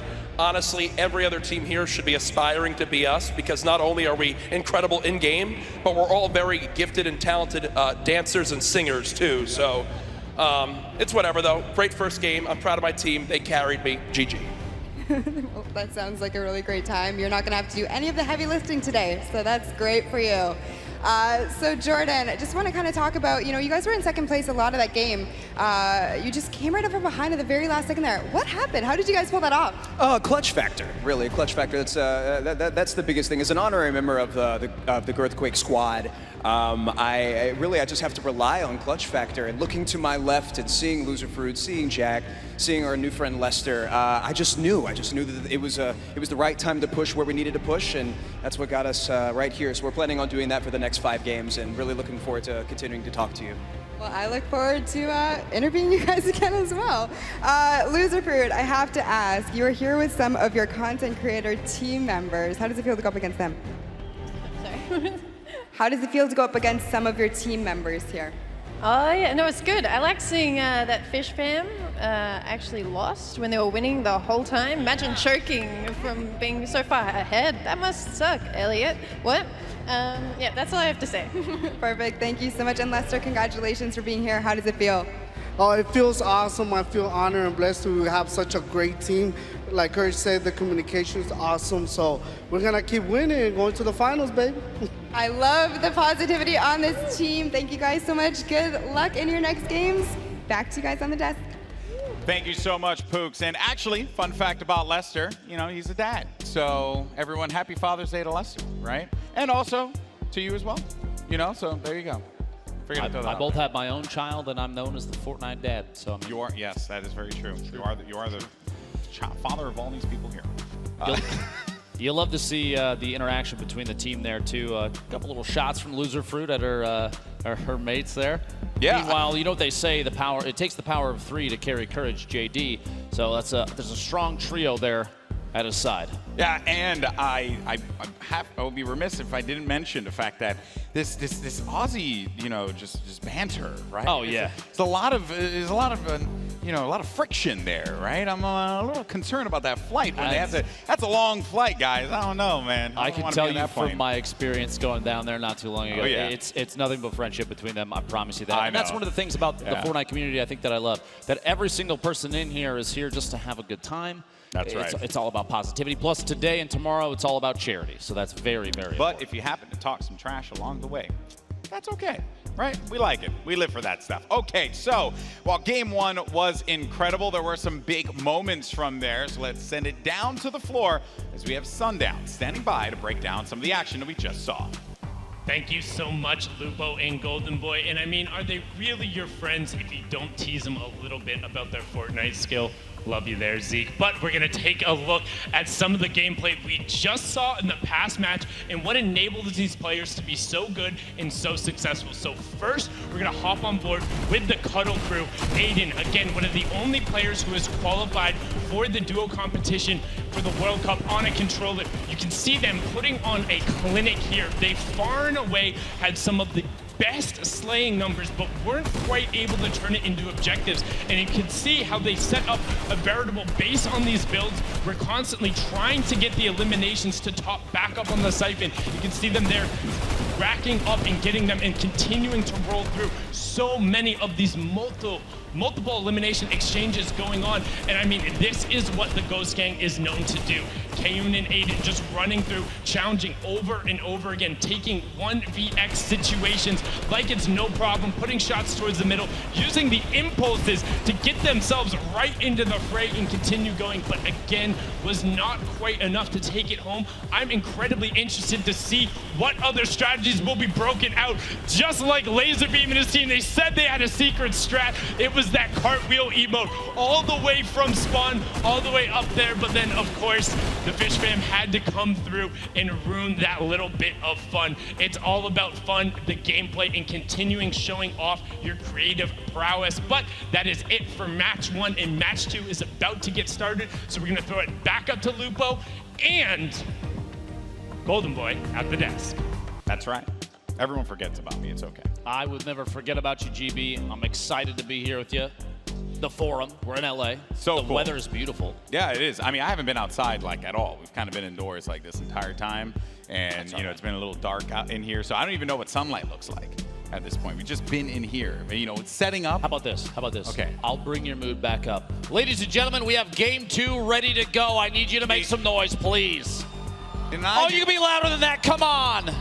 Okay, so that was more like a Golden Boy reaction. So was a that's little okay. bit. Yeah, it was a little bit. It was a, no. If that was a Golden Boy reaction, I hate to say it when I say it, and then everyone's just like, yeah, whatever. You know, but the good news is, folks, Lupo is right. The next game is going to be starting in just a little bit. Game 2. I hope everyone's enjoying the Creative Showdown. The countdown is on your screen, and now it's time to jump right back into the action. Game 2 underway. Let's see if Courage JD and his crew, Jordan Fisher, come out on top. The Llama Record Company. Is this going to be a back-to-back victory, or will we see someone else take that top prize and the 5 points that come with it? There you can see all your VIPs on screen once again. And also, another note for our friends that have 2 players, they're actually swapping out each game. So Phantoms and Lost Kings will be swapping players out each game. Exactly. Here we go. The Sunshine Soldiers holding it out up top. Lost Kings, Madison, Pokimane, and their golden ticket winner at the top. Keep in mind, on the top middle of your screen, the timer. 14 minutes to go is a 15-minute match total. On your screen, Pokey. Hold it down, impulse nades in hand. Gotta look out, the Chickens coming up from behind. The Chicken Champions did not do too well last round. We're gonna see here if in game 2 they can change the tide. Chandler Riggs gets cut down. Doesn't look like it's gonna be the case, Lupo. They push feel right like I in. cursed them. They push right forward to the Sunshine Soldiers, but Pokimane with a quick build, preventing them from being able to get any further on that ramp. And remember the geometry of how this map is built. You can really block players from being able to get through. And that is going to be especially impactful for the players that do not have that Infinity Blade, because you got to use your ammo to get through there. You can also see the score breakdown there. So Llama Record Company was able to come away with 5 points because they won game 1. And at the end of it, we're going to tally all those points to find out who is the Creative Showdown champion. It's going to add up to, it's all for charity. Keep that in mind. So first or 8th, it doesn't matter. It's all for a good cause at the end of the day. Sharshak here. Players moving their way up top, trying to look for an opportunity to move up. Little jump around here on the ramp, but a player dropping right down behind. Oh, man. That was rough. You hate to see that one, folks. A turnaround right away from one of the players from Little Whip Warriors is going to make the Brazilian pay, and that is actually also another note there, too. I wonder how Raven's Revenge are going to work with Zach Cardi. You know, I'm hoping that they're able to communicate, but also when you're in game, it works. You kind of just know what the other players are gonna do, right? That's the name of it. I don't know if you saw that quick little snipe there. Madison all the way up top, fighting a push. The Chicken Champions making their way up. Back-to-back eliminations. We're gonna jump on board with the golden ticket winner from the Chicken Champions. They also have Chandler Riggs, One Shot Girl, and Nick A30. Oh, last second getting cut down there. Yeah, the lead right now. Bam. The lead right now, Sunshine Soldiers at 162 points, but the Llama Record Company, they're starting to make their way back up. Jordan Fisher and the team are even, look at this, you have window edits for peak shots through there. Player knocked that wall out. Courage building up on the outside, trying to establish a little base here. They have very limited resources, Golden Boy, which means they have to be very particular about how they use them. But if they're picking up eliminations, that's an additional 25 material straight into the inventory, so you do have a chance to continue to build and maybe reinforce what you've already put up. But here we go. Sunshine swings from the side. Sunshine Soldiers once again are going to push in there, and the Chicken Champion's right behind. Negate 30 is going to get caught, but manages to stay up. You're going to have Chandler Riggs pushing on forward. He manages to cut down one to size. Jordan Fisher going to be in a 1v2, but will have the support from Courage. Courage going in for the help, takes out One Shot Girl, and it's going to come down the Courage, but it's Chandler Riggs who gets hype, picks up the elim, and the Chicken Champions are looking to climb the leaderboard. Quick note, Chandler Riggs is a 19-year-old actor best known for playing the role of Carl on The Walking Dead. If you've lived under a rock, then you probably didn't know that, but I think somebody like this, everybody knows. Man. Also competed last year. He did indeed. Our Fortnite Pro-Am, got 3rd place with Kitty Plays, and as she had mentioned, hopefully looking to see him in the top prize this time around and taking 1st place. Who knows though? It is truly anyone's ball game, and Raven's Revenge have now managed to climb all the way up. And earlier on, it was all Sunshine Soldiers. Even the Llama Record Company had some shining moments, but Raven's Revenge seemingly coming out from the shadows. Raphael sitting on only 1 elimination. That little quip there, very, very well done, Golden Boy. Thank you. You've been doing this for like 30 years. You have to keep in mind, Raphael, he doesn't need to push for eliminations, although right now would probably be a good time, and he actually does get a solid lunge, almost that elim, can't quite pick it up. But eliminations in this game mode, they don't actually get you any points. It's all about having your VIP in the control point at the top of these 3 towers. And Team Evolve, when they built this, they knew that that was kind of the goal, to focus on team cohesion and support. It's not about who can get the most eliminations. They do help, don't get me wrong. You get a quick siphon, pick up the 50 HP and shield, get the 25 materials straight into your inventory. It's all wood too, so you can reinforce everything you've built, but it's more about sticking by your VIP. We have Lachlan, Cypher, and their golden ticket player on Phantoms. Their VIP, the sword wielder, but you've got multiple layers. Look at this structure Lil Whip Warriors have built up. It's more than 1 layer, which means they've been picking up eliminations and using those materials to reinforce and build up. It's fantastic. You have to be smart about where you're going to place those builds, protect your VIP, but most importantly, give you an angle so that you can continue to benefit from the siphon on the HP as well as the siphon from the builds. If you're able to do that, you might see yourself continue to climb on up through that scoreboard, maybe be in 1st place at the end of this game. Bear in mind though, in a few moments, in 2 minutes time, the next point is going to open up, the golden circle. Point D will open up, but for now though, I actually believe we have Kitty down on the stage here. She has a member of Phantoms. I'm wondering how are they gonna sort out that whole 2 of them being here thing? Hey, Golden Boy, yes, I'm here on the floor right now with Kyle that makes up the duo with Vinny for Phantoms. Now, Kyle, how did you guys decide who would be playing first? You know, I wanted to give it to Vinny. Vinny is a champion when it comes to Fortnite. I just started playing, but I wanted to toss it back over his way because they got a whole dynamic. We got a whole plan, a strategy we worked out. So Vinny's up right now. There's going to be some switch-ups coming up. All right, great. So how can you support your partner from the side even if you're not playing? Oh, I'm just giving him back massages. I'm telling him good stuff. I'm looking at the boys. I'm telling them they look good. You know what I mean? It's all about positive affirmations to win the game and get the dub. Oh, I absolutely love that. So going into the next game, how are you going to strategize differently than these guys? Look, right now we're just looking at the competition. We're still feeling each other out. They might have had their win over there. We're working on ours for right now. So it's all going to be great. It is going to be great, and I think we're about to get into the next zone. Thank you so much for talking to me, Kyle. Back to you guys at the caster's desk. Thank you so much, Kitty. You know, I like that, right? And as my good friend CD Endithird says, you know, just give him a back hug.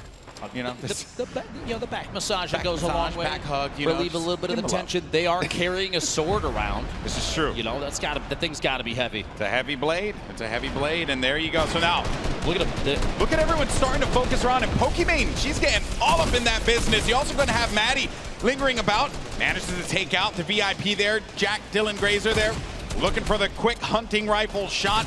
Maddie, a great player, but unfortunately so many players are going to be looking at her, so there's not much that she could do in that instance. This is a much different mode to play. If you're used to traditional competitive Fortnite, it's more about protecting and strategy and waiting till the right moment. Players in this mode are way more exposed, with the exception of, look, Lachlan, Phantoms, and player from Lil Web are just hanging out on top. They're There we getting go. in there. This is the push in. I think they saw. Oh no, their Wait. VIP actually flew out. Phantoms has to get in there. He's back, he has to get in, but he's on the other side. He cut down his teammates. What he doesn't know that his teammates There we can go. actually edit Yeah, that. there we go. And All allow right. him to get in. All right, so he's going to be inside. They have to protect him here, and this is now we're going to start to earn a lot of points. They're climbing that leaderboard, Lupo. I think they went from 6th all the way to 3rd, and they're still up in the middle. It was contested for just a second, but now it's not. Look, they're going to overcome the Cuddle Crew here in just a second. All the way at the top, though. Ravens The impulse Revenge doesn't over stop them. 550. The impulse did not stop them, Lupo. It actually kept them in this because the builds were there. They managed to benefit so much from Point D opening up. They're at 483 points and counting. They're going to overtake Ravens Revenge any moment now, but finally, Loserfruit pushes on in and is able to stop that miraculous run that Lil Whip Warriors managed to put together. It might be time for the Llama Company to take over. Keep in mind, this inner circle is worth 12 points a second for your VIP when uncontested, and Jordan Fisher is swinging repeatedly. Here we go, holding it down in the middle. We might see a climb now. 444 points, taking 3rd place. The Llama Record Company overcoming all odds down there in the middle. And I think Courage is going to be playing patrol. He's going to linger about, pick up some eliminations, get some more builds, and then jump on down. This is insane. They're starting to make the climb here, Lupo. They're at 600 points. Oh, and Xavier counting, Woods. But Xavier Woods goes in there, but he does not have enough to stay in the fight. And it's going to end up paying dearly for that one. A valiant attempt there. Loserfruit finally goes down.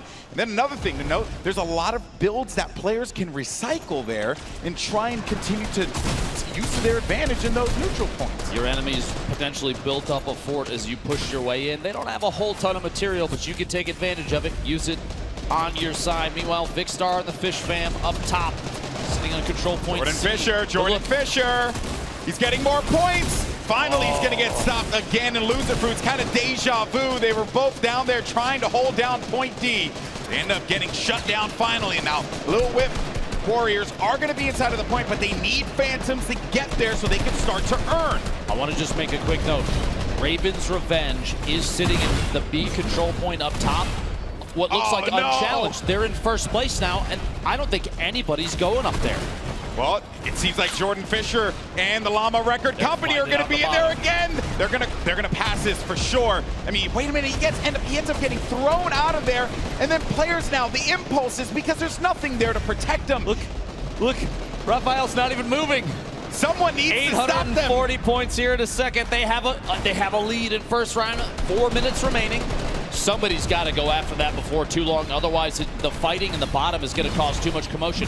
The chaos, no one's going to be able to pick up the points. It might be a victory royale for Ravens Revenge here in a second. We'll see. Less than 4 minutes now. Yeah, Raphael, like no one's around him. No one's up there. No one's around him. No one's paying attention to the point that they're controlling, evidently. But Fish Fam gonna push in, maybe get some protection there. They don't have their VIP, and here he comes. Mackenzie's now gonna be established inside. Jordan Fisher goes in there once again to try and benefit from that 12 points, but this is insane. Can't believe what I'm seeing. Finally, the Cuddle Crew is gonna challenge this. Oh my gosh, that almost became one of the biggest upsets, literally by sitting and not moving. They don't have long to go though, Lupo. 9:42 left. That's close. 9:42 in total to 1,000. They're right there. This could very well go to Brazil right here, right now in game 2. The Llama Record Company, a couple ticks in the middle circle there. Jordan Fisher, Courage, JD, Loserfruit, and their golden ticket player maybe making a move. A close 2nd place. 3 minutes remaining.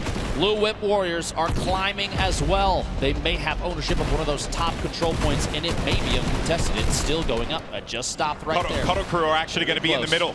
Cuddle Crew are going to be in the middle, and no one's stopping them. And they're gaining points, and they're gaining it fast. They managed to get to 4th. They're going to be in 3rd, and they're going up now. The Cuddle Crew finally are going to start to get challenged, and Xavier Woods is going to get picked. Which means no more points are going to be earned for the Pink Warriors there of the Cuddle Crew. Go sitting up top. Again, Raphael unchallenged, 960 points. Ladies and gentlemen, make some noise. This could be the end of the match. No one is going to stop them. No one's looking for them. They're in the shadows, unseen, and they will have their revenge. The Ravens' revenge. GG. Unbelievable that they were able to just sneak on in and steal that away from everybody else. Honestly, what a ridiculous move there, and it ended up paying off. You see them cheer each other on down there on the floor. Now, I have to say, the decision to not go for that D control point, 12 points a second is big, but it's not required, obviously. Yeah. They had the opportunity to sit up top. There was a pretty substantial fort around them too, and they went basically undetected. Look at the smile on Raphael's face, the excitement there. He's so happy. Also, Patriota, 20 eliminations in that game. Shock with 14 eliminations. So they were slaying around, protecting their VIP. And that's why they were able to snag that victory. No one expects the Raven, nevermore. I don't even know how to reply to that, Golden Boy. You are the worst. I'm proud of myself. You should be. That was excellent. Game 2 certainly brought us some intense moments. I thought Game 1 was ridiculous with with Jordan Fisher jumping in to the zone, just catapulting his team to victory. But this time around, it was a sneaky plays of Raven's Revenge, and no one challenging them. And all the players are going to be wearing the skins of the character and the team that they're representing. So you have to identify where they are. You got to look at the scoreboard and realize maybe we should be challenging Raven's Revenge and not allowing them to be able to get any more points. Like you have to stop them right at their spawns, I would even imagine. But keeping your eye on the score. A big note there, it's just the VIP that matters. So if you can eliminate that sword carrier, you know that team's not going to score any points until they respawn and come back into the match. This is very true, and we're going to continue to highlight it and talk about the incredible plays that we've seen. But for now, let's actually send it down to Kitty, who's going to be with our winners. I am up here right now with these guys. They were just telling me how much energy they feel after that victory. You guys did such an incredible job. I saw you all protecting your VIP. Yeah. Who is coming out as the leader of the team right now? Oh man, it's difficult. I think everyone's just giving calls there. At some point, he was giving the shots, I was giving the shots, he was giving the shots, so we're just like a team effort that we're doing, but it's just insane. Oh, it is insane, and I could see the reaction on your guys' faces right when you won.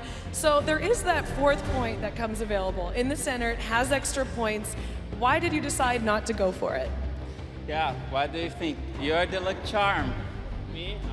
I think we wanted to play it safe and just try to get the slow points. And the closer we got, the less English these guys start speaking. Yeah. So I just try to pretend I know what they're talking about. Yeah. I was just the one that should be protected. I feel like an Avenger protected by these guys. Yeah, you looked like an Avenger, hopping around, leaping around there, and having them all build around you. So going into the next game, are you guys going to do anything differently to secure the ultimate victory royale? I don't know. Actually, our first game wasn't that good. Then we stopped, talked with each other, set the strategy, and it worked out. So that's nice. I'm gonna try it again. Yeah, see if it works again. I don't know if they can listen to us. Don't listen to us, please. Yeah. Yeah, you guys might get a little focused now that they know your strategy and you came out so strongly. So, Zach, you are the golden ticket winner. What does it feel like to be up on the stage playing with these guys? It feels crazy playing with guys this good, and I'm just trying to keep up and not hold them down, so just protect the VIP. Yeah, protect the VIP. Well, congratulations on that win, guys. Looking forward to see how you perform coming up, but we got to get into some more games, sending it back up to the casters. Thank you so much, Kitty. And Raven's Revenge, they are very happy with their victory. Obviously not looking to change all that much because no one is going to challenge them. Honestly, like no one was going after them the entire time. I'm shocked by that. They had the structure built up, and it literally just hiding inside ended up being the best play, the best option at the time, just because everyone was more focused on that D control point. That's true. I'm curious how things are going to change going forward. I got to ask you a question, GB. If you put yourself on one of these teams, you're down there in the pit with everybody else, what would you do to try and take the lead and hold it in a situation like this? Well, I mean, you know, as a person who's a former competitive player, I could tell you that I will be looking at the strategy. I will be looking at how can we maximize our, like, how can we be more efficient with where we are on the map, right? Because I think that a lot of players oftentimes are putting themselves in positions to try and just challenge and go right into the point. But there's a lot of value in being that one person that lingers around. But I know you guys want to hear the analysis from me. You want to hear it from our key analysis analyzer. Anyway, words are hard for me. It's Sundown, who's going to be down on the floor. Take it away, bud. Thank you so much, Golden Boy and Lupo, and apologies, I'm just so used to Lupo and Courage being together with the victory up there on the last one. I can never forget about you, Golden Boy. Just like the Chicken Champions are making sure no one can forget about them, we're gonna take a quick look at the team and how they were able to improve from game 1 to game 2 and what the VIP gameplay looks like. So right here you can see all 3 of them pushing up and they go all at the same time. And then Chandler is leading the front, actually using that siphon to make sure he stays up there and grabs a quick 4-piece all of a sudden from 0 elims up to 4. Now again, ended up leading the pack, but you can see the chickens constantly roaming together, making sure they don't get thrown right out of the roost. But Chandler leading the fray, and you can see him so close. The reaction there in the bottom left-hand corner, and then utilizing the slam to make sure he navigates correctly around the platform and knocking the players off. And you can see him right there giving a big let's go. And one thing I want to note, he does this so well. He hits the vent, and then it's 2 of those left click hops. He is the only VIP who we've seen doing that so far and getting himself up onto the platform right away. Incredibly well done from the Chicken Champions and their ability to push forward from game 1 to game 2. A really big improvement, and a lot of other players are going to look to mimic that as we move into game 3. Now back up top to Golden Boy and Lupo. Take it away, gentlemen. Thank you so much, Sundown. I love you, so I appreciate that. And yes, some fun moments in that game that I think a lot of players will certainly like break down when they get, if we ever manage to. I want to play this game like every day. I want to play this game mode every single day. There's some strategies that you can really start to develop, and you can also tell who some of our VIPs are that have really been thinking about it, right? And also synergizing with their teammates so that they can get the communication and realize, like, hey, what are some of the things that I can do with this very powerful weapon, the Infinity Blade? I think even Sundown taking a look there at how Chandler Riggs has developed an interesting strategy with the sword, and to being able to climb and assault a control point seemingly out of nowhere. You can come from all the way up, down to the bottom, all the way up onto a ramp. A second swing will get you all the way up top. Yeah, that's going to pay off going forward as Chandler and the rest of the Chicken Champions start to climb the scoreboard. But speaking of the scoreboard, I know people out there watching. If you're here at the Forum in LA, if you're watching from home, you want to know what the current standings are. We're going to take a look at those right now. He called for it. No, did he? Look at that. There you go. You have the power. You have the power. Okay. CGB, I could do it too. There you go, buddy. All right, so it's going to be the Llama Record Company in first place with 9 points. Raven's Revenge, after that victory, will have 6 points. And Fish Fam have been hanging out in the middle ground. They'll have 5 points. A big game from them. Could see them climb all the way up to the top there. And then Funky Fighters, they get a point for each game. Funky Fighters have been Struggle City, population 4. They're going to have to get it together. Somebody will get them a pat on the back, too. Yes, I'm sure. yes. Or, maybe Laser could just cartwheel his way to victory. That's what I want to see personally. But that is going to do it for us here. When we come back, we're going to have more of the Creative Showdown here at the Fortnite Summer Block Party. We'll see you in a few.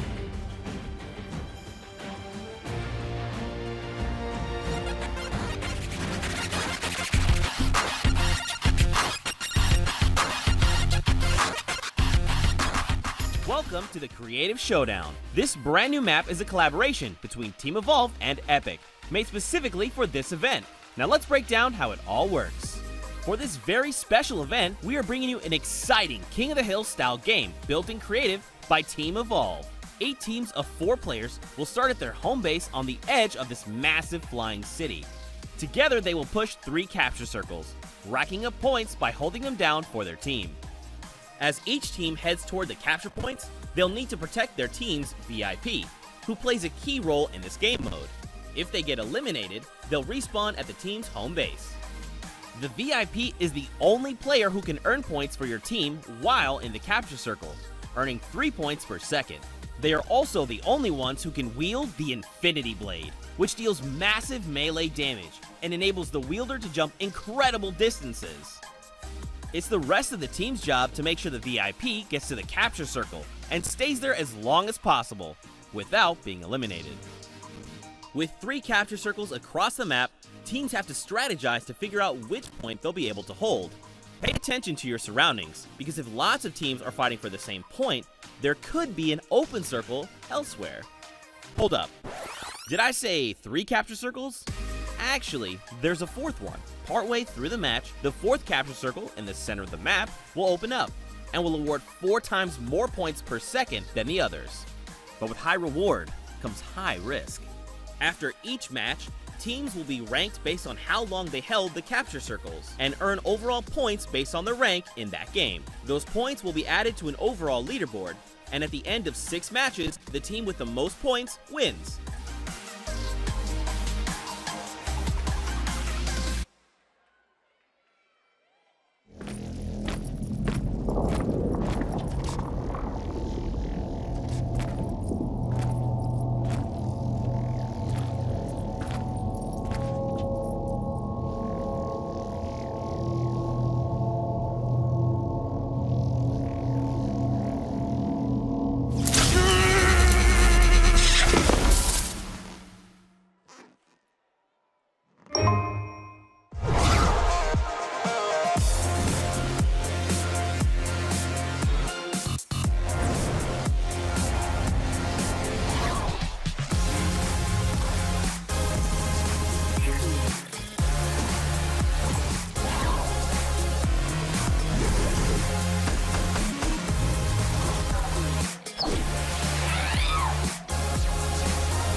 The behemoth threat looms from beyond the horizon. To stand against it, each of us, master and recruit alike, will choose our own path. Whatever it is you seek, every hunt offers the chance to earn glory, trophies, or at least a battle scar.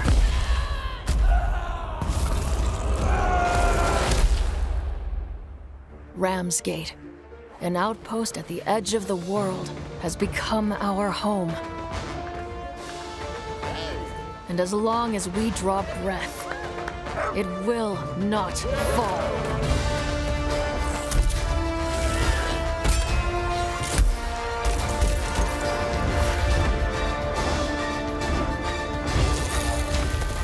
We have learned to turn the behemoth's unique, lethal power back against them. And we do it in style. The behemoths are changing, evolving. And so we forge new bonds, together, one hunt at a time. Live on the edge of every moment, Slayer. Live for the hunt.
Huge shout out to our in-house DJ Mike Realm for spinning here at the Forum, a historic venue, and we're live for the summer block party and Fortnite's Creative Showdown. Golden Boy alongside with Dr. Lupo. Once again, we had some crazy games in games 1 and 2. And if you're just joining us for the first time, well, allow us to update you on what we've been playing here today, because the map and game mode is called Sky Station Showdown, and it's something that we have never done before. And when we get a moment, we'll bring up the format and how players are going to earn their points. But we've had some exciting moments today, Lupo. It's actually been pretty crazy. On your screen now, the left side, we talk about how they earn points in the game. There are 3 capture points atop the map, and the first team to 1,000 total points wins, or whoever has the most by the end of the game, which is 15 minutes long. Keep in mind, too, there's a couple little curveballs here. Like I said, those top 3 points, that's 3 points per second for the VIP, assuming they're uncontested.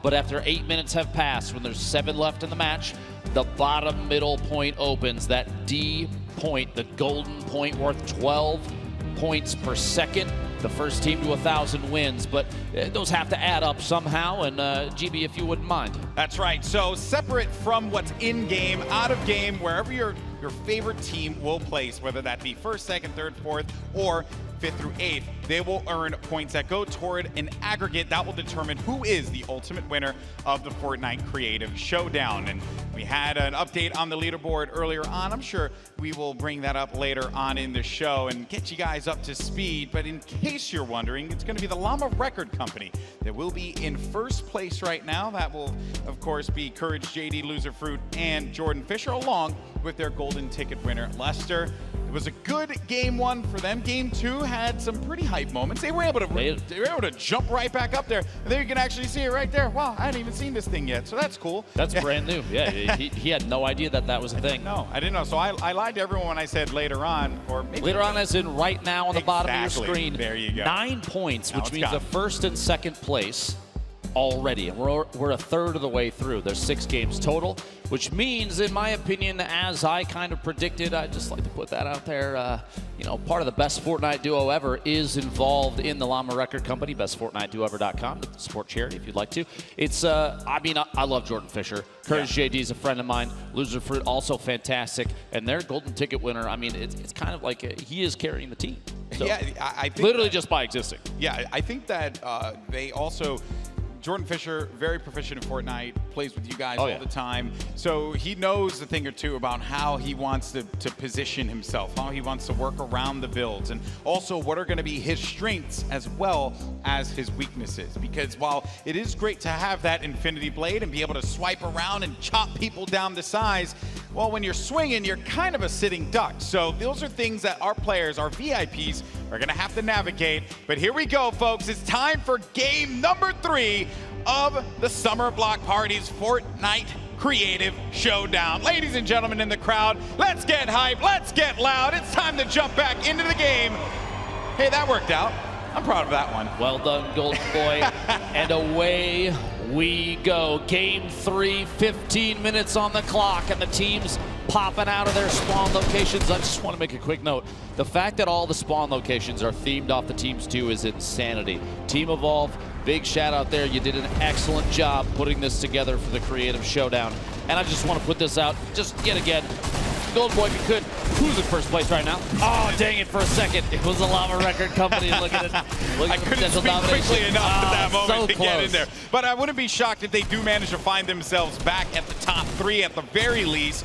And as we look, the Chicken Champions, the Fish Fam, and the Cuddle Crew are going to be contesting for all of these points here. Little Whip Warriors going up against Raven's Revenge. The Brazilians managing to pick up game number 2 in a very consistent fashion, holding the outer circles and not really looking to prioritize the golden circle right at the middle of the map. They were really focused on just keeping themselves going and letting everyone else scuffle down low.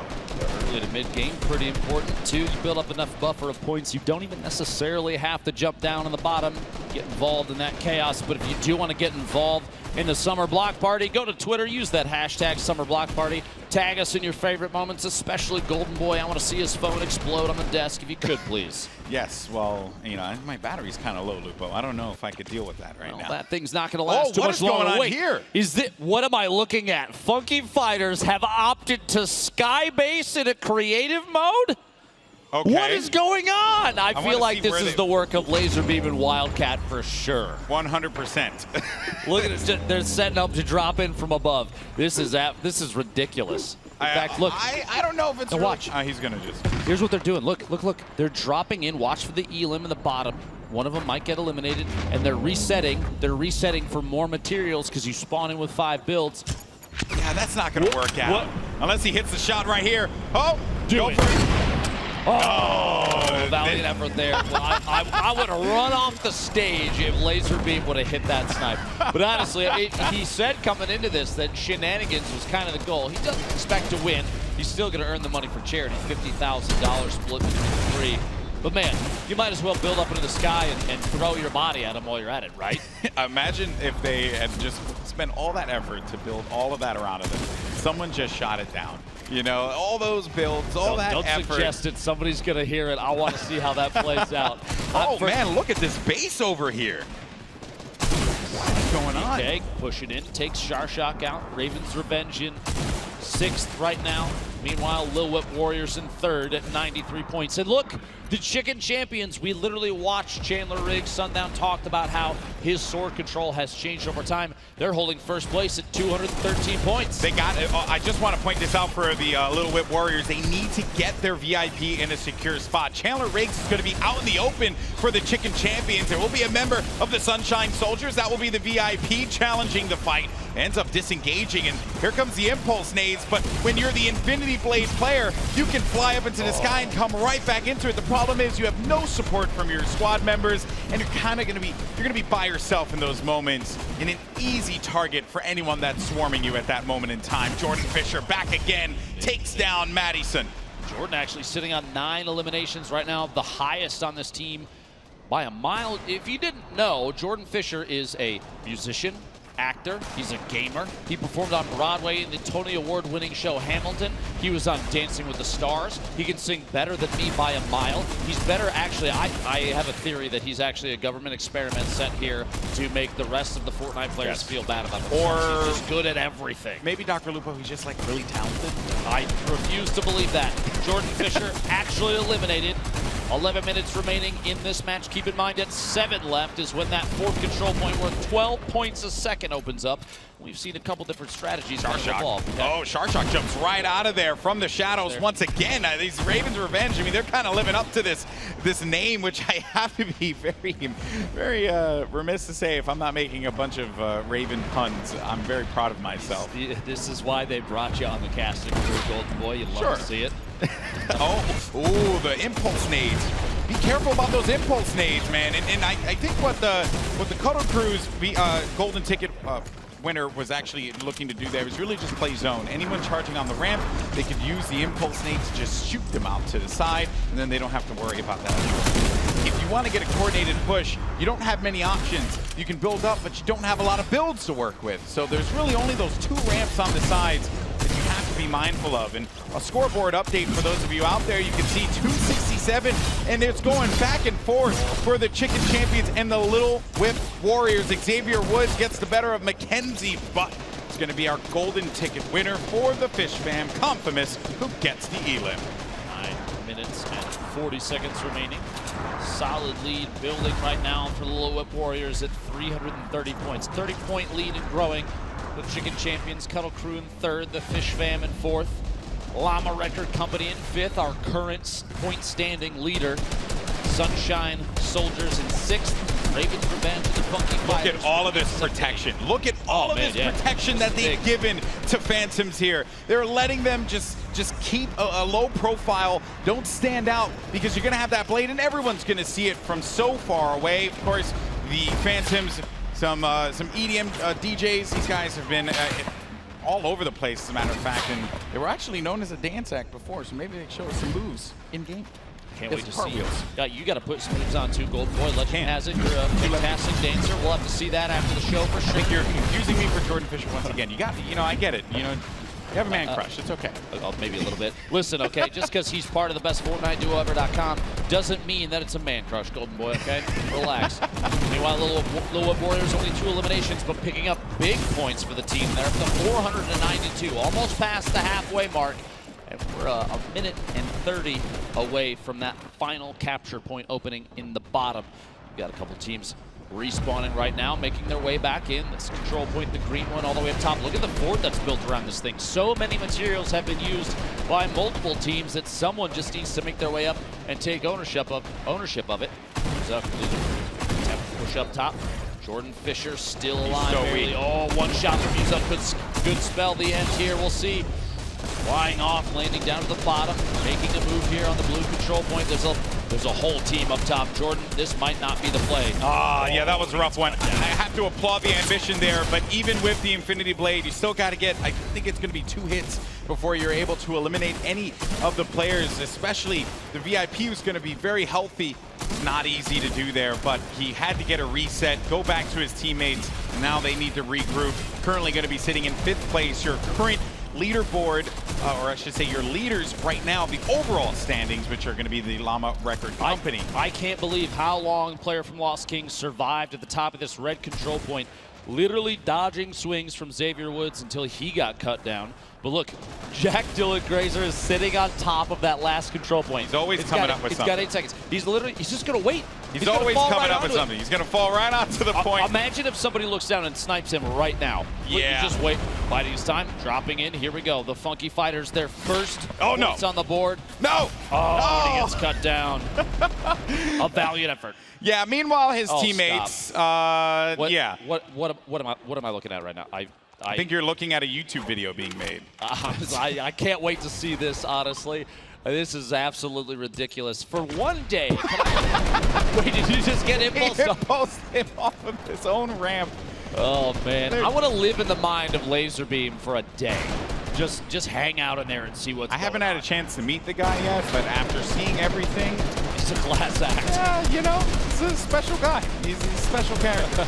Okay, well, Chicken Champions, they're going to be in 1st place, and they're getting very close to winning this one, folks. 740 plus points and counting.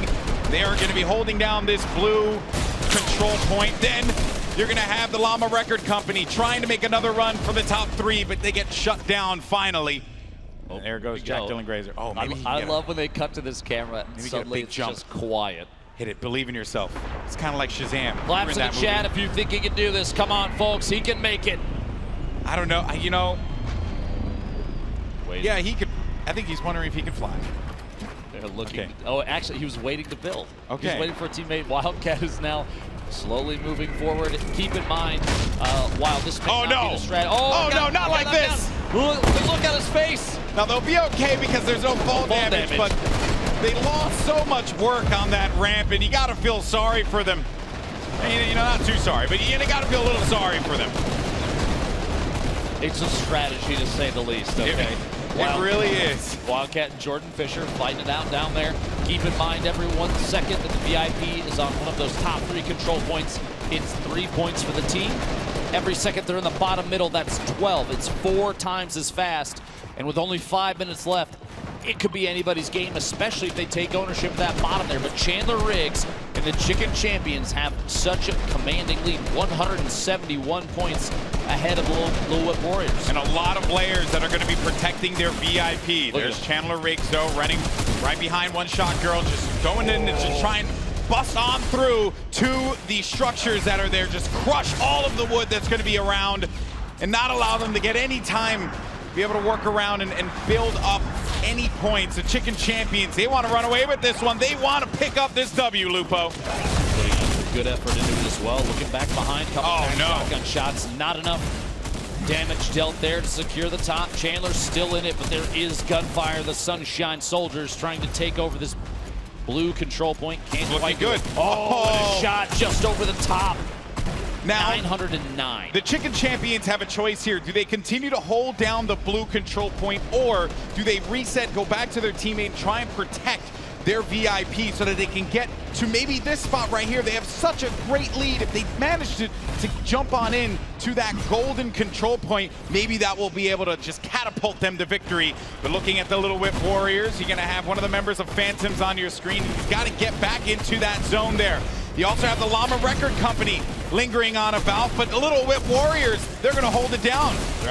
They still had ownership for just a second, up to 831 points. Meanwhile, Chandler fighting it out for first place at the top of the A control point. Blue, less than 50 points left. If they can hold this for just a little bit longer. Oh, and he gets cut down to the last second before it's cleared out. And you could read his lips there. He said, so close, because they have 957 points. You need 1,000 total to pick up the victory. 3 minutes left on the clock, and the mad dash, the insanity down low. It's going to be Phantom swinging about, but ends up getting picked off, and all the members of the Little Whip Warriors are going to be deleted from the golden control point. And now we could see the Fish fam coming back into this, and no one ever suspects the Fish. You'd never suspect the Fish. Oh, Big Star gets cut down to the bottom. There's a lot of players trying to contest this D control point for the last few points.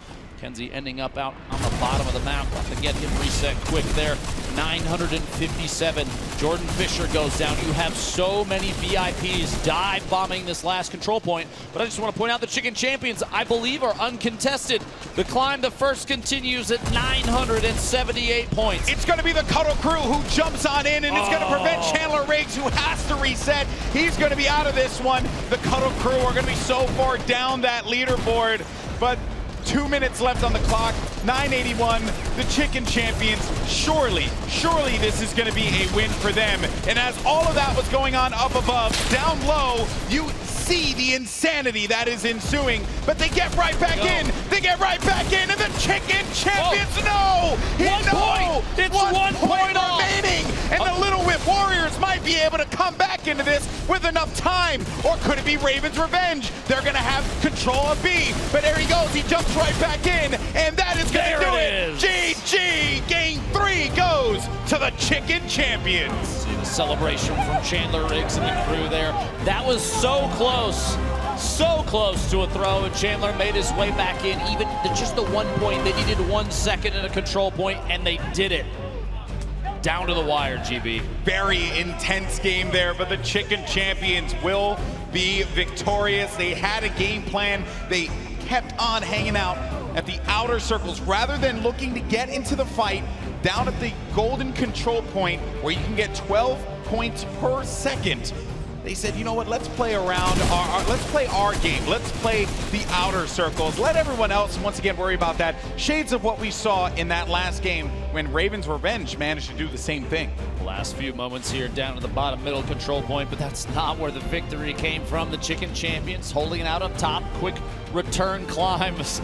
You see the team celebrating. It's just so wholesome. I just can't help but love all of them. The wholesome team. It's the most wholesome team you could possibly have here. But man, what a game Game 3 was. We've had 3 games, 3 different winners. And with the way things have shaken up here, I wouldn't be shocked if we walk away with 6 different winners at some point, man. It's like everyone seems to have like this, the strategy. They know that they want to play the outer circles rather than charging down low. And I'm waiting to see more teams start to adapt that. But then there's always going to be that desire to push low and challenge the golden control point. Now, I do have to say, one of the most interesting strategies we've seen evolve from this so far comes from the Funky Fighters and Lazarbeam and Wildcat, and I have no idea what's going on down there other than shenanigans through and through, man. Yeah, that is, Zeke may be captain shenanigans, but that is team shenanigans. Or maybe Zeke is their coach. I think that's actually what it is. I never thought, honestly, talking through everything in the past, looking at the rehearsals, no one tried to skybase a mode where you have to control points. Nope, no one tried that. No one did that. But hey, it's Fortnite, and you can do some pretty incredible things in this game. But for now, we're going to send it over to Kitty, who's over at the stage with some of our competitors. Oh, you guys, I am here with the Chicken Champions coming back. And honestly, I'm at a little bit of a loss of words. You guys went from almost having 0 points the first game to adapting over the course of the 3 games to almost losing with 999 points. Chandler, can you walk me through what just happened? Well, okay. In my defense, I get very excited because we were on the point. I was like, okay, we got 99 points, we won. So I just let go of the mouse. I was like, yes, and then I got impulsed off. So, but then I got back on and we won. So yeah, it was great. Oh, it was great. You've got 5 points now towards your total, and Nick and Julie, you guys have great communication. How did you make sure that you were positively motivating your team after having such a hard start? So it was really, really important that we were communicating where we were going, and then we were all waiting until the exact same time to push up together. We had the same path that we were following every single respawn, and then we were laying out the aggression so other teams wouldn't focus us, because there was one point where we were contesting high ground, and then there was another team far away shooting at us, so we had to provide that pressure back, because you don't have a lot of materials to build. So we were making sure to make those call-outs, and then I think the teamwork really paid off, so it's awesome. Yeah, it's been great. And Julie, has there been a team leader that's come out of this? Would you say it's yourself? Is it Nick? Is it Chandler? Honestly, I think it's all of us, but I mean, Chandler has held his own with that sword so many times that, it's just natural to follow him. He's charging up there with the sword, so, but all of us, honestly. Team effort. Oh, totally a team effort. So Chandler, going into this next game, is there any specific strategy that you have? Are you going to try and do the same thing? Because we've seen every single game it's changed. First game it was about the middle point, people didn't know about it. Next game it got focused, it was about the high point. How are you going into game number 4? I'm not revealing anything. we got a system, it's working. Yeah, we're going to stick to it. All right, stick to I mean, if it's working, it's working. Obviously, if you guys have any new strategies, you don't want to give it away. We got a lot of crowd love in here right now. Hope you guys are having a great time. So we are just about to get into some more games. Congratulations, guys, on that win, but we're not done. We've still got more. We're going to send it right back up to the casters. Thank you so much, Kitty, and the Chicken Champions walking away with game number 3. And I would say hectic fashion at the end there. Chandler. A little bit of panic, controlled panic. Yeah, controlled panic is all you ever want. Getting a little ahead of himself and jumping off of the point, but that's okay. They were so far ahead at that point. I think Little Whip might have been able to catch up have things gone horribly wrong. But Chandler knew what he was doing. He was able to get back into position very quickly, and they walk away with the Game 3 victory. And we are now officially halfway through at this point, Lupo, and this game mode has been so fun to cover because it's pure insanity, especially when you get down to point D. It's just everyone's just getting zapped away by those little drones, preventing them from being able to do anything. As soon as 8 minutes have passed, it's kind of anybody's game. We've seen come from behind victories already. Teams vying for those top 3 positions, even number 1 at certain points.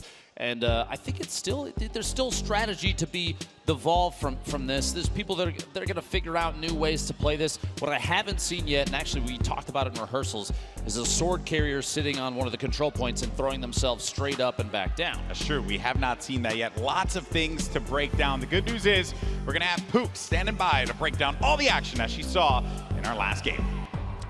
Thank you so much, GB. I am down here on the floor with the crowd. They are loving these games so far. We just saw our Chicken Champions take a victory.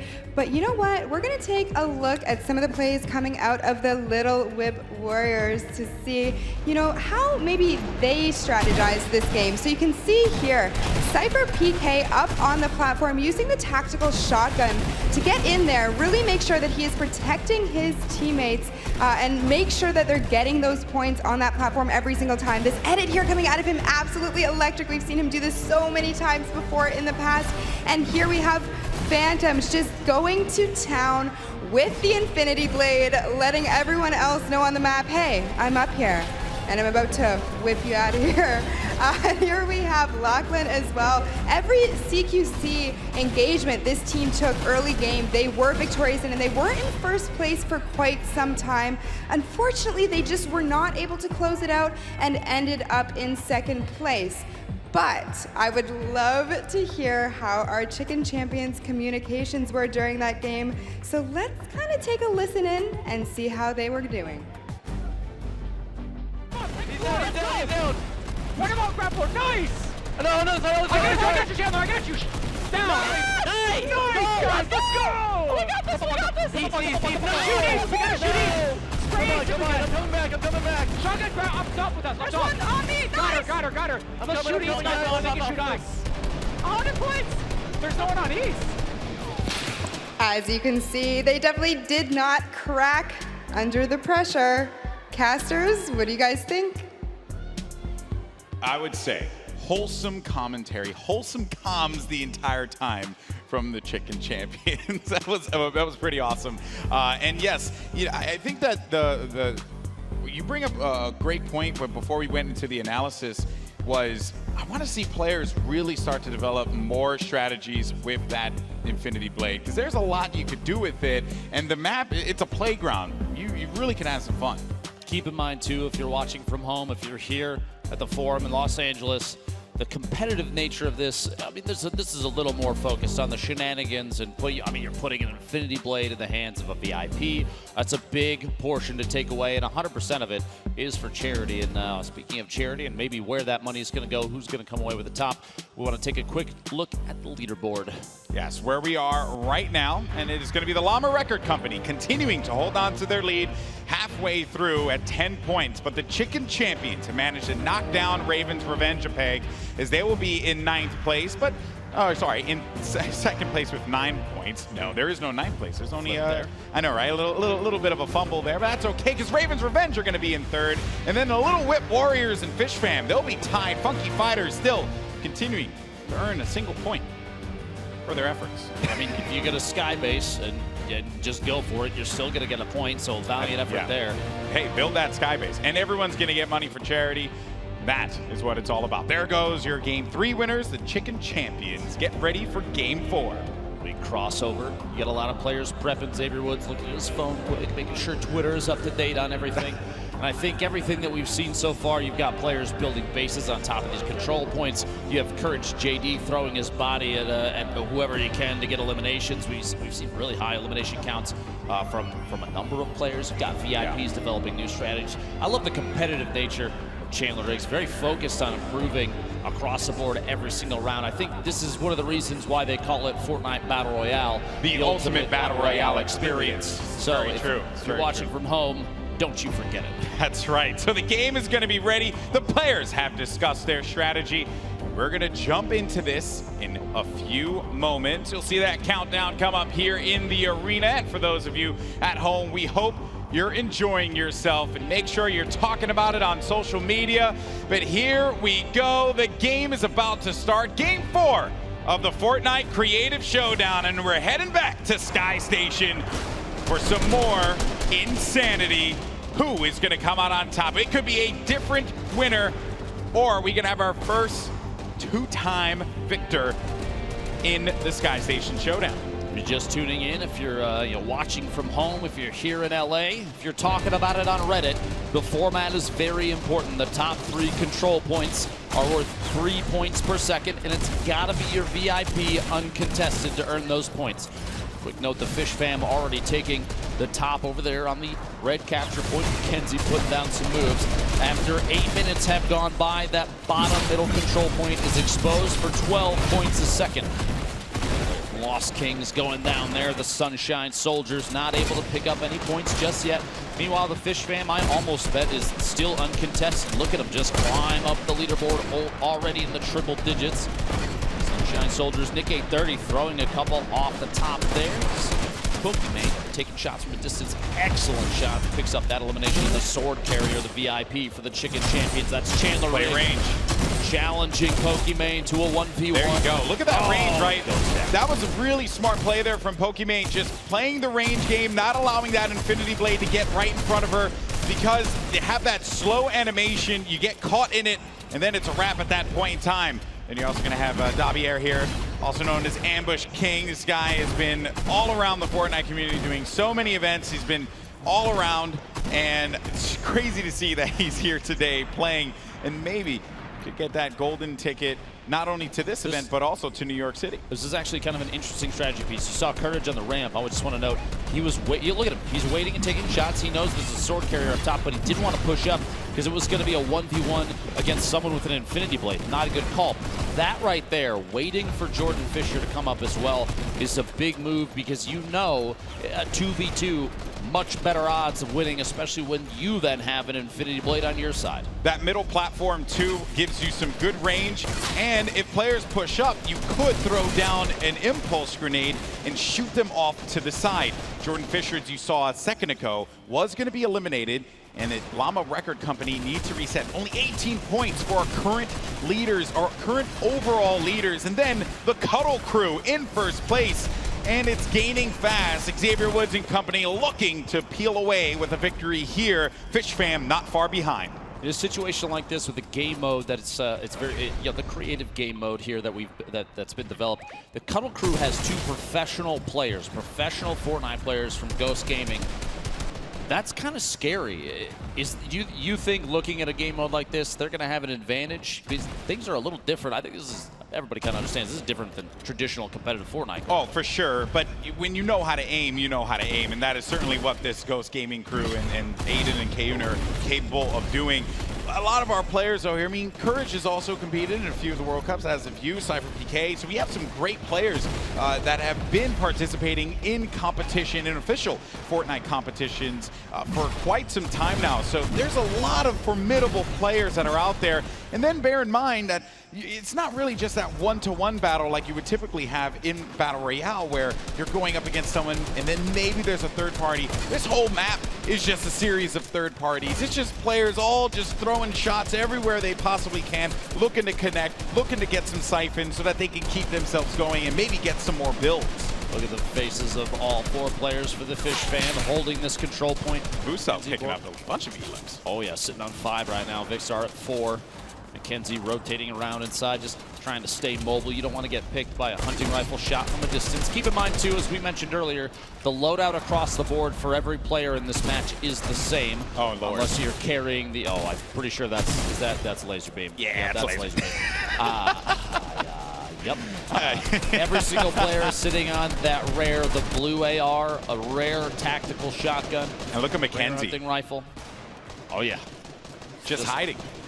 No reason for you to poke out, Lupo. There's no reason for the Infinity Blade player, the VIP, to poke out when you're on point like this. Even for Lost Kings, just hide and maybe get a wall right in front. Create some more protection and ensure that the angles are covered. You also want to build in areas where you know you're not going to get pressured from, like, 2 different angles. You kind of want to, even though it's going to be out in the open, you just want to mitigate as much of that carnage as possible and give yourself a fighting opportunity for your VIP.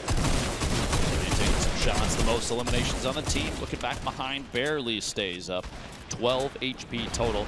Siphon can pick her all the way back up, but Char Shot gonna catch him off guard. He's on her and she'd be eliminated. He literally mentioned Raven's Revenge sneaking in out of nowhere, coming from off camera, picking up that elimination. I don't think the observers are trying to do it. I don't think they are. Oh, did they put a pyramid on top of him? On top of Xavier? 2 players. Look, Aiden. There he is. Kayun, both sitting on 15 eliminations apiece.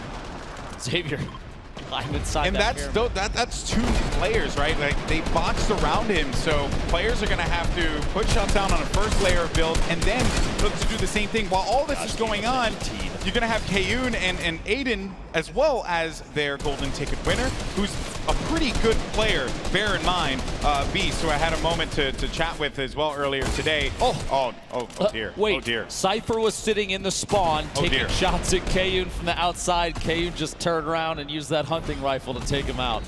What a shot there. Situation kind of tough for the team. I would like to point out, though, the Cuddle Crew, because they've stored Xavier Woods in a box to ship him all the way to the top of the leaderboard, they've made their way there. No one knows he's there. 69 points.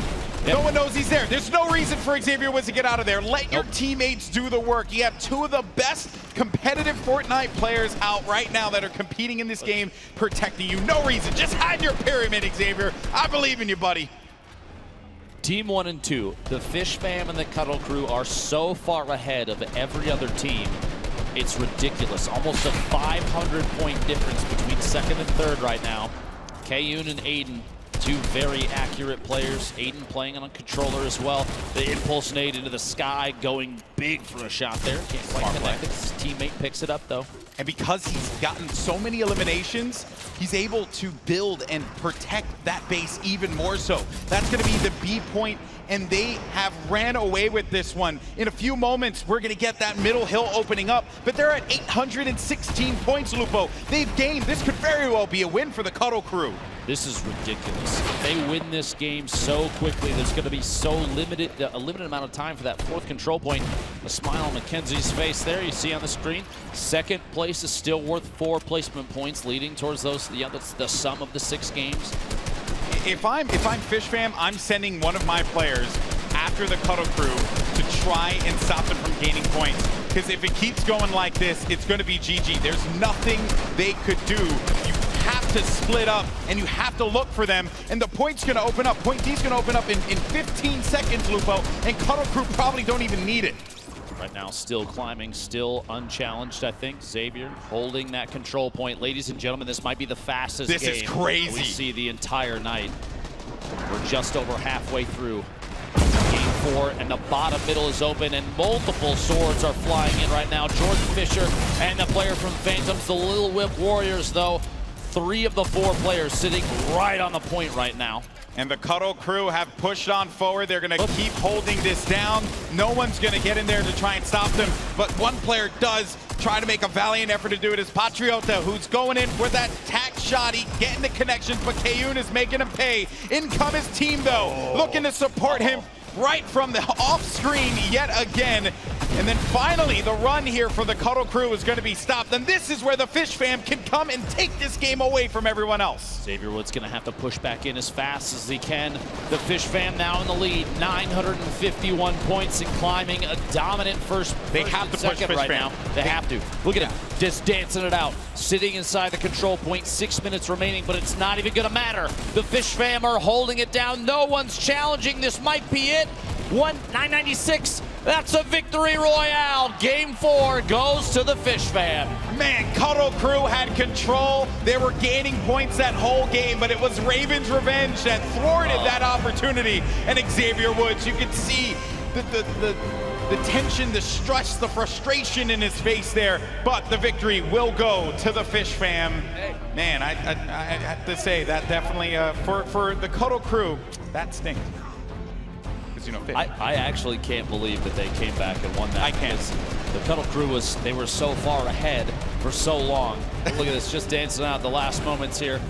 I think at this point you just kind of know you've got it if no one's challenging. Big Star did go down for just a second, but there it is, the celebration, knowing they picked that up, honestly, at that point, kind of with ease. Certainly did not look like a fish out of water in that game. And that is going to be game 4, all wrapped up. Man, we've had some, again, this has been fun because players have been determining different strategies that work out for their team. And it's been interesting to see these strategies build out. For a lot of them, it's really just built around Xavier Woods was hiding inside of that pyramid. One of the Little Whip players literally jumped on top of Xavier Woods on the box, or in the pyramid, I should say. Didn't even know he was there. Didn't even look because he was more focused on getting to that objective. On top of that, Kayun and Aiden sitting on stacks of eliminations. You know, big shout out to the Fish Fam for everything that they did to come from behind there. But I am kind of curious, what was the thought process with the Cuddle Crew at those last few seconds? Yeah, and while Fish Fam were the winners of that game, one team that had victory taken away from them. Where is it? It's the team I'm rooting for. The Cuddle Crew. That's right, you want one of these? Yeah, well, the good news, whoa! He's a heel, he's a heel. All right, well, we have the Cuddle Crew standing by with Pooks. Take it away. Thank you so much, JP. I am here with our Cuddle Crew. We were getting very close and cuddly up here on the main stage. They weren't unfortunately victorious in that last game, but they definitely played hardball, showed their competitors what it takes to really knock them down. Now, I am here with Xavier Woods. How has your experience in the WWE really prepped you for today? Well, considering the fact that I'm a 5-time WWE World Tag Team Champion, and I have the greatest YouTube channel of all time, Up, Up, Down, Down. Go subscribe if you have yet to subscribe already. It's gotten me ready for a team event such as this. And like everybody said before, having such a good team is really what is going to set us apart and allow us to win these next 2 games in order to win, because we're what you call storytellers. We've let everybody feel good. We've let some other people get some wins, but now we're showing our true colors. We're about to bring it back for the Cuddle Crew. I love it. I love the energy. Listen to the crowd. They love it as well. Now, Aiden, what did you think when you saw this map for the first time? Oh, it's definitely a different from like competitive. It's a nice change. You know, it's really fun to play, and there's a lot of the content creators are doing some wild things out here, like the stair all the way up top. That was so funny, but it's really fun to play a different mode from the original competitive. Yeah, it's a nice break for you and your teammate, Heyoon. What did you think when you knew that you were playing with Aiden? I mean, we're gonna win, right? That's all we need to know. We got the plans all worked out, the strategies worked out, the next 3 matches are in the bag. I'll be gunning for you guys for sure. I have my Cuddle team leader hoodie downstairs. I want a chance to wear it today. And finally, our golden ticket winner. Congratulations for making it here. How are you feeling? I'm feeling great. This is a great team, just great people all around. This is amazing. Awesome, nice and concise, man, a few words. I love it. Well, thank you so much, guys. Congratulations again. Back to Lupo and GB. Thank you, Pookie. And yes, the Cuddle Crew, they're feeling good. I got my towel back. Cuddle Crew all day. That's right. There's a Cuddle Crew section over there. That's right. We're the pink towels. That's what we do, Lupo. I'm not giving this to you because I'm afraid you're going to throw it again, and then I don't have an extra. I might. That's true. No, don't rip it from me. Be my friend. Keep okay? in mind, Be my there are friend. 8 teams here playing, and every single one, all the proceeds go directly to charity. It's really awesome. Once again, $1 million spread out for the prize pool, and $350,000 going for first place, just alone to charity. A great cause for all of our competitors that are there, and for the golden ticket competitor, they could find themselves in New York City for the Fortnite World Cup final. That is what is on the line. But to break down the action that we saw just a little while ago, let's head back down to the floor with Sundown. Thank you so much, GB and Lupo. And now I want to take a quick listen into the victors from the last game, but it's not going to be any comms that happened in the middle. We're going to hear kind of their pregame speech, how they motivated themselves, that then led into the epic victory royale. So take a listen right now. If we can make Chicken come last this round, I think we'll win the next round. Oh, by the way, they are doing listening. Yeah. So we should probably try not to swear, yeah. I don't think they've done anything bad. It would have been tweeted off to a million. They would have, they pre-checked the clips, yeah. They're recording clips and then sending them for him again. But we may as well, like, try. Yeah. Play it a little cleaner than screaming. All right, let's go. Sorry, listen in, guys. Like, we all over it. G-rated, you hear me? All right, let's go, boys. Focus up. Let's get the... And you can see they were able to focus up. Indeed, Mackenzie was looking to go big so his team would be able to cheer hallelujah. They lost and found the lead a number of times, but Mackenzie was able to use those little moon jumps to try and stay in the zone. And in the end, they were able to get the victory roses and take it home. The inspiration right there, the focus being enough. You can see how Muselk and Vikkstar were able to lay down the smackdown using those rare tactical shotguns to put the shutdown on the other teams, control the singular top point, and take home the victory royale. Incredibly well done from the Fish fam. That was it from me. We're gonna toss it back up to the desk with Lupo and Golden Boy. Gents, take it away. Once again, thank you, Sundown. Always fun to hear Muselk, motivate the team, and then the guy's a character. I love those listeners. Probably some of my favorite videos, hands down, that I love watching. The shenanigans, again, the shenanigans. But shenanigans with victories, and that's important. That's important, Now, bear in mind, as we have covered all the games that have happened here today, we have the scoreboard and the update where we are right now after game number 4. And it is going to be the Llama Record Company still holding on by a hair to first place with 13 points. Close second, though, the Fish fam now at 12 after that last game. Chicken Champions at 10. Ravens Revenge at 10 as well. Cuddle Crew, Lil Whip Warriors, Sunshine Soldiers, and the Funky Fighters rounding out all 8 of your teams there. Shout out to Lazarbeam for maintaining the lowest score. He'd be winning if this were golf. Yeah, well, another thing to keep in mind, Lupo, is that this has worked out very well for the Llama Record Company because we've had different winners every game. And who knows, maybe we can find ourselves a different winner in Game 5. We're gonna go to a quick break. When we come back, we're gonna have the epic conclusion of the Fortnite Creative Showdown here at the Summer Block Party. So without further ado, our in-house DJ, Mike Realm, play us out, my man.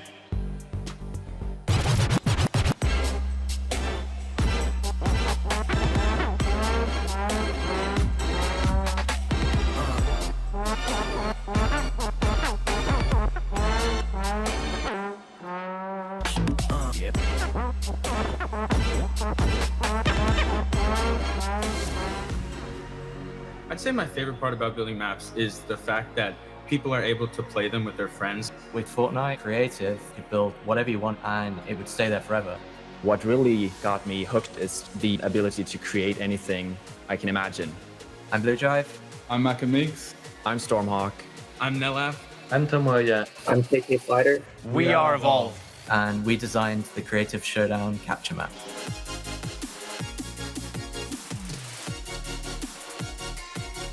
It's super exciting to be in LA. Team Evolve got invited to the Summer Block Party. We've made a map that will be played by professionals and celebrities. Seeing them in person actually playing a map is going to be insane.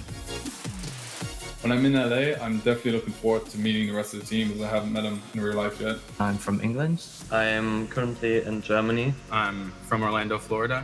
I'm from Columbus, Ohio. I'm from Ireland. And I'm from Sweden. Never actually met anyone in person, so when we land in LA, it'll be the first time.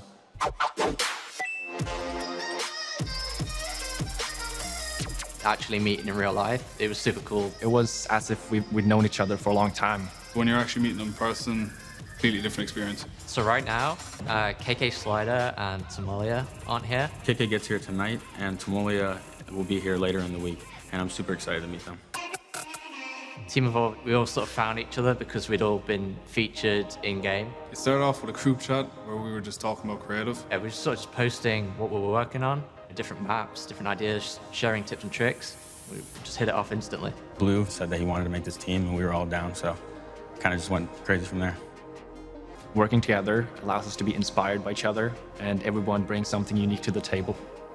I'd say it's a pretty equal collaboration of all of our ideas. We get everyone together when we're thinking of something and kind of just bounce ideas off each other. There are definitely different skills that people are better at. My role within Team Evolve is sort of like a managerial. I frequently talk with Epic, and then I sort of like feed that back to the team. Blue Drive is also very good at doing anything that is needed. Maka and Storm are crazy with the building. Storm's a maniac. Like, he doesn't even sleep, I swear. He just keeps building and building and building. And KK is putting up some extraordinary mechanics. Somalia, he's amazing at architecture and stuff, and Nelaf just comes up with the craziest ideas. We end up with a mixture of everyone's talents. To start off, we had a video call with people at Epic asking us to make a 32-player map. I was actually at the Epic headquarters when they had proposed this idea. As soon as they even offered it, we were on it. I always knew Epic likes to work with smaller creators. I never knew that they would start doing stuff on this scale. Some of the hardest initial things was sort of deciding on the actual game mode. Now, the challenge was definitely when the guys at Epic were playtesting, everything had to be changed around because we did too much at the start. We all sort of got carried away with the design rather than the playability of the map. So we got the task to build it a bit more open. A big obstacle was to make sure that no teams would have an advantage over another. They wanted a map that was easy to spectate. So we sort of had to like scrap everything. We had to completely destroy the map multiple times. When you have to delete, your work, there's obviously a little bit of, pain. Even though we destroyed the map, we were still so excited and eager to see it come to life that we just kept going. It was really amazing to see how far the map has come. Epic said that it was working, which we were super happy about. We were finally at that end point. About a week ago, I would say, we could finally look at our map and picture it being played at the Summer Block Party. The funny thing is, we've not actually had a chance to play this map. The first time that we're going to see what we've been working hard on is actually when everyone else sees it. We're excited about seeing, you know, all the big players playing our map. Like, that's going to be crazy. If there's anything I can recommend, it's try to find a few good friends that enjoy making maps as much as yourself and see what you can come up with together. The first step is, you know, actually finishing a map and sharing it with people. You can just do whatever you want. I mean, there's so much freedom in what you can make. Be unique, stand out, and really provide something that somebody's never seen before.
Once again, huge shout out to our in-house DJ Mike Realm, who's just cutting it up out there. But welcome back everyone to the Fortnite Creative Showdown, a part of the Summer Block Party weekend. Golden Boy and Dr. Lupo here, calling all the fun. We've had a great time with Sky Station Showdown. I think I just saw something fall from the ceiling just there. I think it was another one of those parachutes with all the goodies that they've been giving out. I want to get one, you know, but they don't land over here, man. Even if you asked, they probably would not hook you up, GB. I apologize.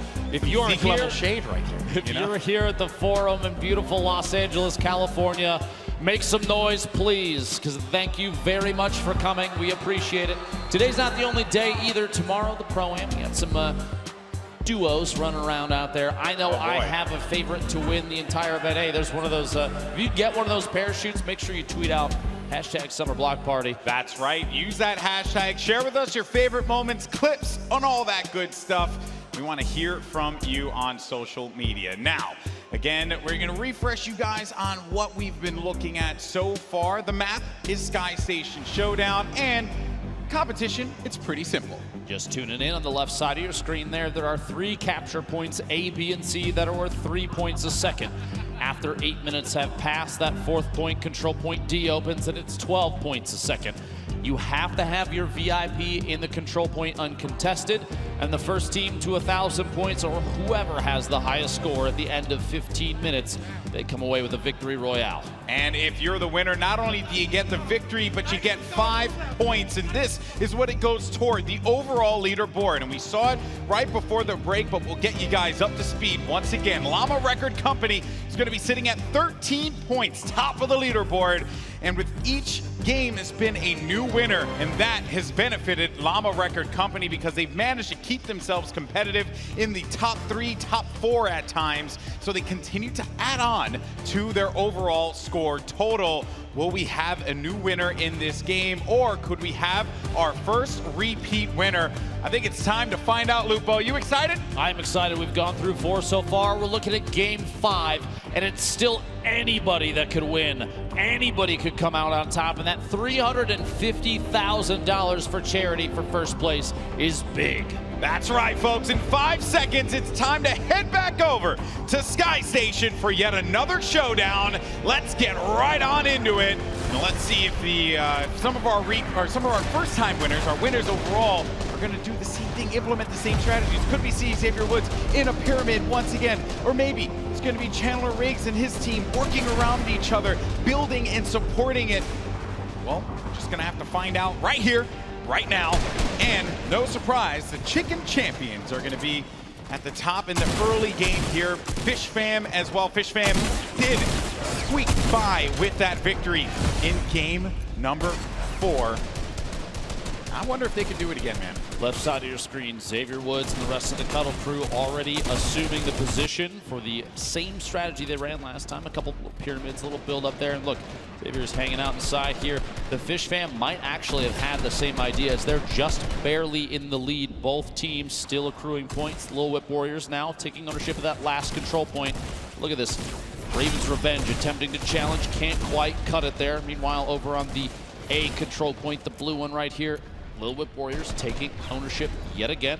Looks like a little bit of a fight on the B control point. You can see the top middle of your screen, the current ownership and control point status for all 3 of those. You see a little circle come around the outside, filling in that hexagon once it's been taken over. All 3 teams, I think, sitting pretty right now. Little Whip Warriors taking some shots. You see Cypher talking it out with his teammates, talking about taking shots at a distance there. Point B has actually been contested. Actually, point C finally as well. I was wondering when anyone was going to challenge these players that are going to try and turtle on these points. It worked out brilliantly in game 4, but this is a new game and everyone knows what they did. They had to have peaked the strategy and they have to punish that. They cannot allow them to get away with it again, and I'm expecting a Little Whip Warriors to have to deal with that in a little bit. But as we go on over to the other side, to the green point, that was where we saw WWE's Xavier Woods alongside the rest of the Cuddle crew racking up some more points, and it's Little Whip Warriors that will be in first place. But time's a ticking here, Lupo, and this is a close one. No surprise here, the Funky Fighters sitting at currently 0 points. I'm kind of curious what Lazarbeam is up to today. We'll have to see here going into game 5. 12.5 minutes remaining. Meanwhile, look at this. Jordan Llama Fisher. Record Company, they're doing the same thing. They're turtling up. And even then, I kind of like that because it's an opportunity for Jordan Fisher to escape immediately without destroying the builds. That top edit open if he needs to. He can just look up and lunge his way out. Muselk and the squad going to have to defend for just a second here. Their golden ticket winner currently eliminated. The swings are required. Mackenzie gets cut down. The Sunshine Soldiers taking over there. You have Pokimane and Maddie climbing their way. And the issue in that instance, Lupo, was that they were facing the ramp. So players are going to come up that ramp 9 times out of 10. Sometimes you're going to get a Vixar play where they impulse their way all the way up to the top. But that ramp has been safe for a lot of players to trek through. And the way that they were positioned, the way that the Fish Fam's VIP was positioned, as soon as you come up that ramp, you're going to see them. And they're a sitting duck. It's going to be a shooting gallery. And then, as you saw right there, they're going to pay the price. Oh, Kayun barely able to wall off for just a second. Sharshot does get one elimination, then trades back. Cuddle Team golden ticket winner does go down to Patriota, and it looks like Raven's Revenge have taken this control point, but the VIP's not up there. You can't earn points unless they're in the control point uncontested. Exactly. You have to be in there, and if you're not, so it's nice and all well and good that you cleared him out, but where's the follow-up? That is the question that you got to be asking yourself here. And also, just a fun note here on Rafael Dracon. It's a Brazilian writer, screenwriter, best known for The One, which will actually be released on Netflix at the end of the month. So I will certainly be checking that out. I'm looking for a new thing to watch on Netflix. So there you go. And he's here right now. So everyone should just go and support him. On top of that, if you're always looking for content, you can pull up twitch.tv/. No, I'm just kidding. Imagine. Imagine right now, yeah. I wonder how fast production would be in my ear on that one. Player from the Lost Kings with 2 eliminations, Pokey with 2 as well. Their golden ticket winner with 2, but Maddie, what a dominant player right now, sitting on 8 eliminations for the team. 10.5 minutes left, and remember, at 7 minutes remaining is when that 4th control point opens up. Things are going to get a little crazy. Pokemon's looking for it. Pokemon's looking for it.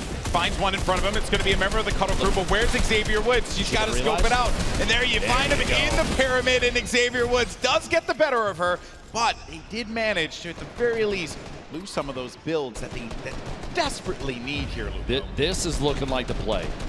Honestly, it doesn't surprise me that it's coming from 2 players from Ghost Gaming, Aiden and Kayun, and probably quite a bit of input from their golden ticket winner as well. Xavier sitting inside the pyramid, inside a box. It feels like there's multiple layers of protection there. So even if the rest of them go down, you have to have a VIP push onto the point to contest that, because Xavier's just hanging out, man. And he's going to be in a very secure 1-by-1. But the issue with this is that everyone surely knows that Xavier Woods is going to be inside of that 1-by-1. So while they may not have the resources, spread out the wood a little bit so that this way you can kind of throw off, make your opponents really have to sniff that out. You want to do your absolute best to trick your opponents, not give them an easy pick. Xavier Woods is going to be out in the open right now. Once again, it's going to be the Sunshine Soldiers that continue to push on in. Pokimane gets knocked down. A little whip player up above brings him on down right to her level. And then, Pokimane couldn't deal with the pressure from the players that had popped up from right over her shoulder. Sunshine Sunshine Soldiers. Okay, you got it. You got me, Baller. I messed up with that one too. And this one, certainly a bit of a tongue twister. But Xavier Woods, oh no, what's in the box? And Xavier Woods gets away. Big pickup there, the player from the Lost Kings here. We're actually going to take a second here and throw it down to the floor with Pookie, who does have his counterpart on the mic right now. Thank you so much, Lupo. I am here with Nick from Lost Kings. Hello, welcome. How are you feeling? I'm feeling good, feeling good. It's exciting out here. It's definitely exciting for sure. You guys are looking really good. You and your teammate Rob from Lost Kings. Now, had a second to talk to you. Who would you say to the 2 of you is better at the game? I would like to think I'm better, but he plays more than I do, so he would definitely be better, but my confidence doesn't waver, I'll tell you that.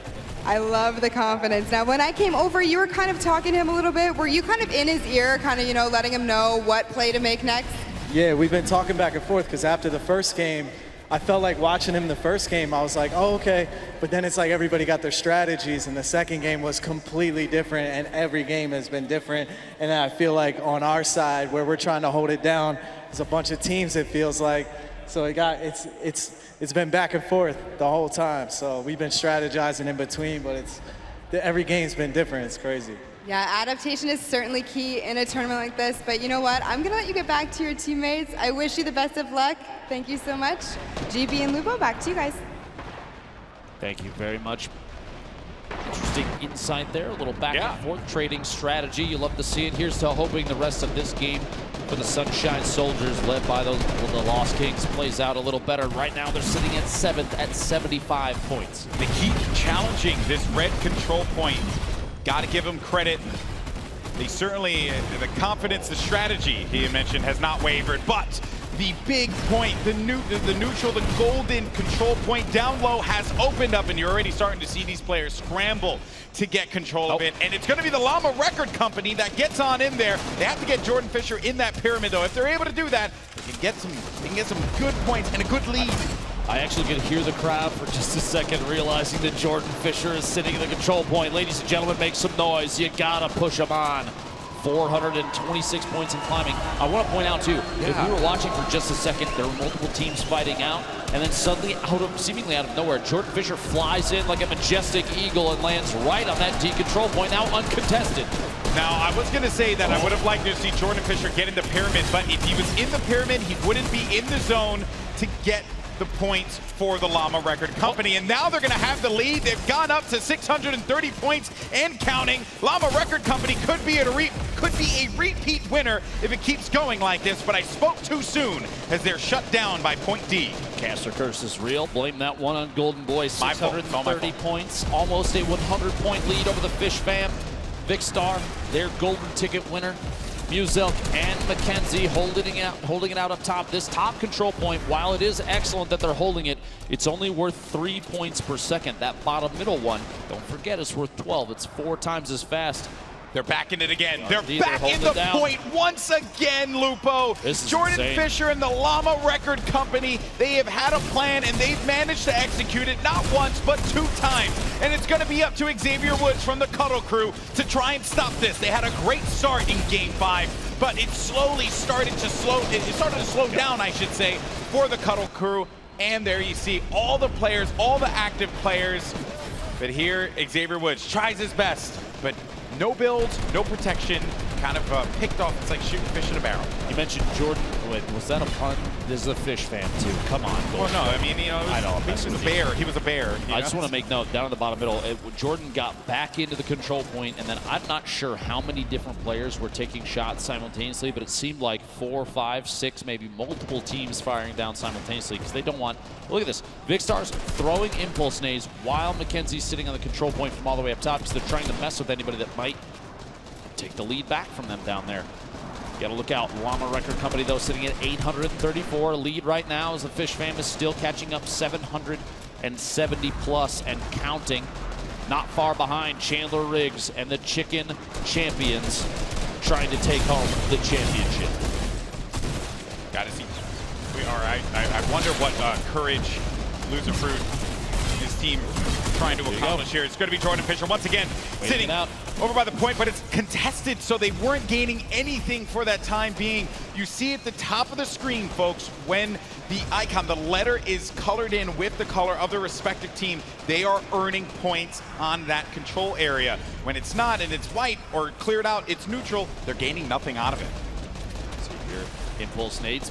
Courage JD pushing his way back into the middle. Shots at the Funky Fighters on the outside. I don't think a tactical shotgun's going to be very effective at that range, and only a few builds in hand. Jordan Fisher attempting to stay on this bottom middle platform is contested by the Funky Fighters for just a second as Jack Dillon. Oh yeah. That is crazy. How are you even supposed to stay alive in that instance? There's so many players focused down low, but the Llama Record Company have now crossed the 900-point threshold, but Fish Fam have done so. Right as I said that, they're right behind them, and they might be able to take the lead here. No one's stopping them. Oh, just barely, just a second. Llama Record Company and Jordan Fisher holding out that D control point. They're less than 50 points away, but the Fish Fam going uncontested on C. Stopping them. This might mean a first place for the Fish Fam, and they take the lead. They have the lead, but is anyone going to try and challenge it? It's Xavier Woods who jumps in, and this could be the saving grace for the Llama Record Company as Xavier Woods tries to cut through this, but they're continuing to earn points. No one is going to be inside of the zone to challenge, but he ends up falling at the last second, and that is absolutely massive there. Fish Fam not gaining any more. They're so close to winning this game. Could it happen? Could the Llama Record Company be our first back-to-back champion, or will it be the Fish Fam actually being back-to-back in this instance? Jordan Fisher finds one right behind him. The pressure's on here. He's got to get on that point, Lupo. Here it is. He's taking it. He has it. You see the top middle, the D. Where he does it! He got it! Oh Last second! The victory royale! I cannot believe it! Last second plays there for the Llama Record Company. The music lives on. And they win not once, but twice. Game 5 goes to Jordan Fisher, loser for Courage JD and their golden ticket winner. Look at that. Look at the hugs. Look at the family feelings there. That's Fortnite, man. Yeah, that was intense. Intense. Start to finish. The Cuddle crew had a great start. Fish Fam as well, playing to their strengths and their strategies. Chicken Champions numerous times challenging those players in those established positions, but it was the play at point D, the golden control point, that allowed them to be able to just fly to the top of the scoreboard and come out with a victory. Look at Jordan with a pop-off celebration, Jack as well. Oh man, you love to see it. Absolutely incredible, Golden Boy. And with that, they had 13 points before. Now they will get 5 extra because of it, so it makes it a grand total of 18 points. Firmly in the lead for Llama Record Company. 1 game remaining. Whew. This has been great. This has been great. Not out of it yet though, because when we get an update on the leaderboard, we'll see if they have a struggle of a game. It could be bad for them, of course, and we'll get a overall scoreboard update in a little bit. That game was great though. You have to keep in mind too, all 8 teams are playing for a total prize pool for charity of $1 million.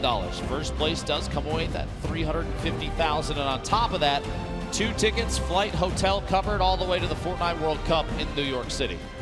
Yeah, so now I was told that we have an interview down at the floor. We have the Funky Fighters, actually, with Kitty Play standing by. They're in last place, and I'm curious about their strategy. Kitty, what do you have for me?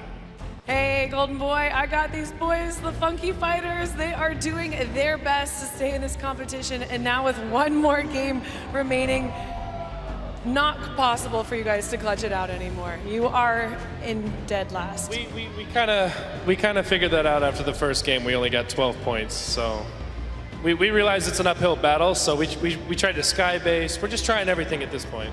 Yeah, can you talk to me about the sky base? I thought that was very interesting. It's definitely a strategy, hoping to get up into the air and over the point. How did that work out for you? It didn't work out at all, but we wanted to see if you could go above the points and still score, but we never actually made it to that point. So Nick A30 shot us down. He's real rude. Sorry, Nick A30 did shoot you guys down, unfortunately. Then I heard that you might try and go underneath the base. How did that go, Lazarbeam? Sorry, I was booing Nick. I missed everything. Sorry. Nick is still the most innocent, kind, loving person in the world, though. All right, he's a sweetheart, but he's also toxic and sweaty. All right, so I don't like him anymore. He's mean. Oh, I'm sure that you guys will come to a peaceful agreement later. So how has your experience been so far playing on the stage and with this incredible team? It's super cool. It's super high energy, and I've never done anything like this before. I've also never really played Fortnite before. Probably gonna hear a lot of boos. Okay, can we get a big cheer in the audience? You know, you're trying out Fortnite. So even though you're not going to go to the finals at the end of July, describe this experience as the golden ticket winner. Well, even though we're still like last place, like it's still like once in a lifetime opportunity to just play on the big stage on Epic. But it was just like really fun still. I'm so glad that you guys are enjoying it. So one last game. You can't win. How are you going to play? We're going to spawn camp the fish, make sure they can't win anything. Oh, okay. Good luck with that. Well, you guys, thank you so much for being here. Thank you for the interview. But we've got more games. The final game coming up right now. I'm sending it right back to Golden Boy and Dr. Lupo. He's just picking fights with everyone, man. So his problem is with the chicken champions, but evidently he's called out the fish. Clearly he has an issue with seafood and poultry. So, hey, man. Maybe, I know it's like kind of hard to get it in Australia. It's very far away. Maybe that's what it is. I don't know. Like I said, I would like to spend one day in the mind of Lazarbeam given the chance, but I'd also like to spend an opportunity to look at everybody else and how they're playing so far. GB, how might we be able to potentially do that before too long? Wow, that is a very loaded question, but the good news is we have analysis standing by. It's going to be Balla to break it down. Lupo, you almost threw me for a loop. Bo, take it away, Balla. Oh my gosh, we're fighting. Gentlemen, it's a nail biter. You guys might be fighting, but I'm having a great time. And honestly, it's a nail biter. That's what I was doing just as I was doing this, because look at the score. It is tight. And again, we had that actually happened. Fish Fam versus the Llama Record Company 2 times. And the Llama Record Company getting the first double win. Let's go ahead and take a look at how that actually unfolded with some highlights. Here we go. Llama Record. Courage Jade.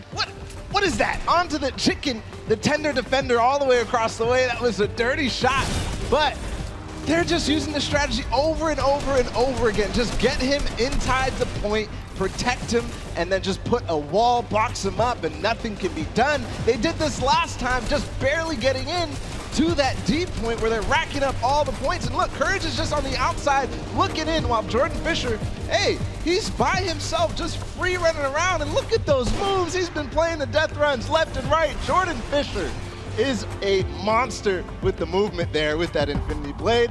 That's how they're going to go ahead and earn themselves that win. And guys, it's the last game. So Golden Boy, Dr. Lupo, close us out. Appreciate it, Balla. I did manage to get Dr. Lupo to high-five me in the middle of that. You can't prove that. I have a lot of people in this venue that can back me up, or because they like you more than me, they probably will just offend you, and that's okay. Yes, and I they accept will. that. And I accept that. But we have a lot of people in this venue. We also have a lot of people joining us outside as the Fan Fest is going on. There's a lot of fun activities happening out there. You got zip lines, you can have a Nerf battle, photo booths. It's really cool. Here at the Forum in LA, we have thousands of people outside. Look at the dance moves. I want to see you do that later. I'm just putting it out there. I've lacked the ability to do so. Every single person, if you do make your way down to the Forum, keep in mind there's a ton of stuff going on here, not just Fortnite. It's just a good time all around, man. Exactly. You know, there's a lot of fun things to do in the venue. There's also a lot of fun things to do outside of the venue. And then don't forget, tomorrow, we're going to have the Fortnite Pro-Am, where you're going to see folks like Dr. Lupo take the stage and play for charity. Wait, did you hear that? Hold on, we're going to try. Can you just do me a favor? Just say my name one more time. Well, we're going to have Dr. Lupo play for charity. I hope everybody watching online is hearing that. All right, it's guys. very loud. Do it for me. Do it for me, man. There we go. All right, they did it. I'll take it. Broke my heart for a brief moment, but it's okay, guys. I still love you. All right, let's take a look at the scoreboard now. Where we are right now, get the show back on the rails, folks. So Llama Record Company are going to have 18 points sitting in first place. Fish Fam, 16 points in second. As I had mentioned, you gave me a look before. You were like, I don't trust you, GB. Yeah, look at that right there. Fish Fam can easily come back into this one. Touche, but they're not the only ones. Raven's Revenge has an opportunity at least to push into second place. You have to remember, no matter what, the Llama Record Company's getting one, so they'll be at 19 minimum at the end of the next game. But it's still kind of anybody's game to push their way up the leaderboard. You've got an opportunity to win a ton of money for charity.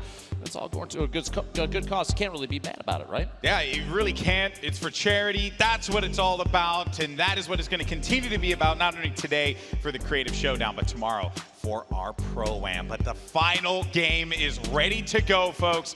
This has been a fun time, a blast to commentate.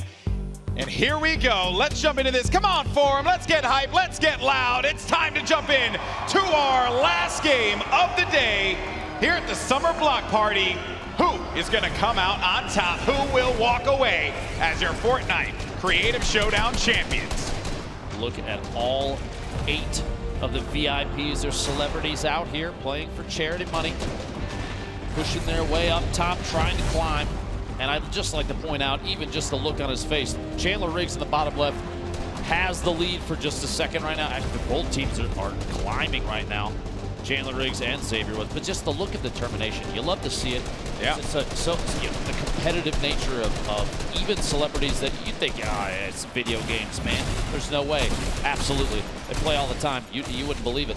You don't want to come up to this stage in front of this crowd and compete, you know, flounder when you really putting it all out there. So I gotta give nothing but respect to the chicken champions, but the respect also has to be given to the Cuddle crew. Again, in first place. This has been something we've seen time and time again, but when you get to the mid game, the Cuddle crew start to flounder. They need to get their bearings together at the end, and while they may not be able to win this competition, they can at least find themselves in second place if they keep playing. And Fish Fam, they were down low for a little while. I think what's fun about this mode is how these players have figured it out, and also the way that they're able to just climb right back into this game. Still kind of anybody's game right now. Strategies have changed and developed over time. You've got players pushing in more cohesively every single time we take a look. And here we go, Jordan Fisher and the rest of the Llama Record Company. Look at that logo. Look at that face. Look at them. At least still in fourth place. He's focused. Yeah, and I have to respect that. Loser Fruit catches one in the sky there. That's going to be the first elimination. And Loser Fruit, first Australian Twitch streamer to hit 1 million followers, by the way. All these content creators, Fortnite personalities, certainly check them out. Putting out some great content pretty much daily. She posted after she hit 1 million followers that I think she had streamed for something like 3,901 hours or something like that over the last few years, which is insane. That's a lot of time.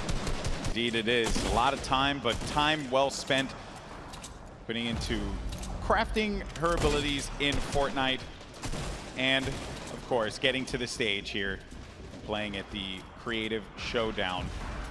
Look at this. One Shot Girl sending those impulses forward. It's not knocking anyone away though, but the structures are falling apart, and that's because there's a lot of activity happening around Point C. The Fish Fam looking to defend, but there's going to be pressure coming from all angles here. This sky base, this platform is elevated, and everyone can see all of the control points for some easy confrontations. And there goes Courage, jumps in, but Jordan Fisher, and I love that strategy there. Courage went in first, and then Jordan Fisher popped up from behind. So Courage led the way on that charge, and then waited for their VIP to be in position, and then just wiped them away. Cohesive team push can mean the difference between taking a control point, losing it quickly. Xavier here crouching down underneath the ramps. They've bunkered down yet again. Yeah, the Cuddle crew pushing their way to the top. It's working out. You can't really be mad about it. It's paid off multiple games in a row now, and here, Game 6, the final game of the Creative Showdown. They are full send into this strategy. And I wonder as well if players are thinking about where their spawn is and how quickly they can get to whatever the elevated platform is where the control point lies.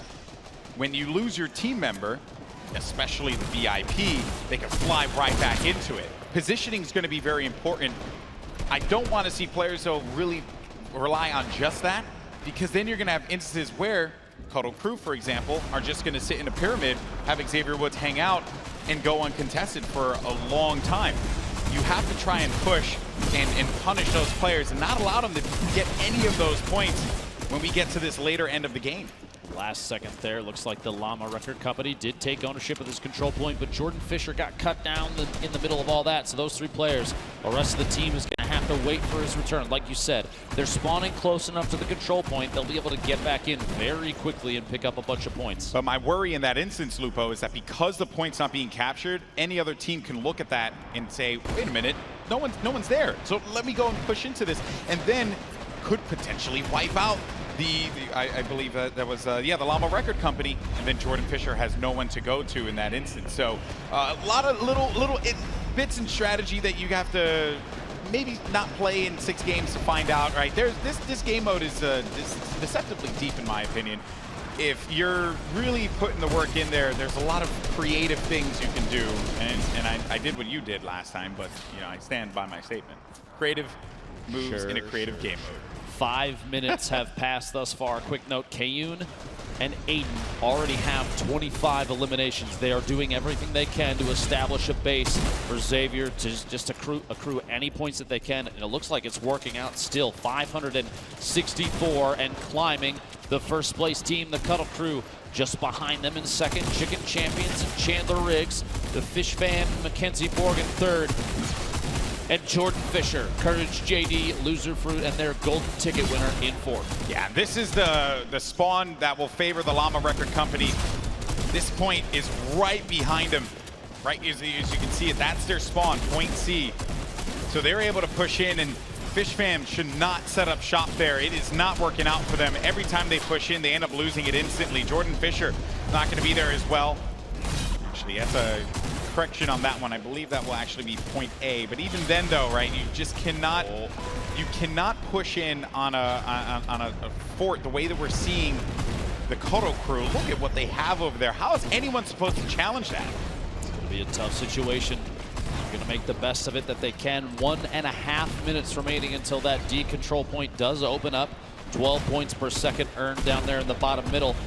Player from the Phantoms trying to climb their way all the way to the top. A couple tactical shotgun shots in the back and swings for the rafters to see if they can pick up anything possible. You have to remember too, every single elimination does earn the player 50 HP or shield. On top of that, 25 wood, so roughly 2.5 builds, and that's going to add up over time as more and more elims are approved by the team. Would like to see Little Whip Warriors put a pyramid down to protect Phantoms. He doesn't have HP to deal with a fight.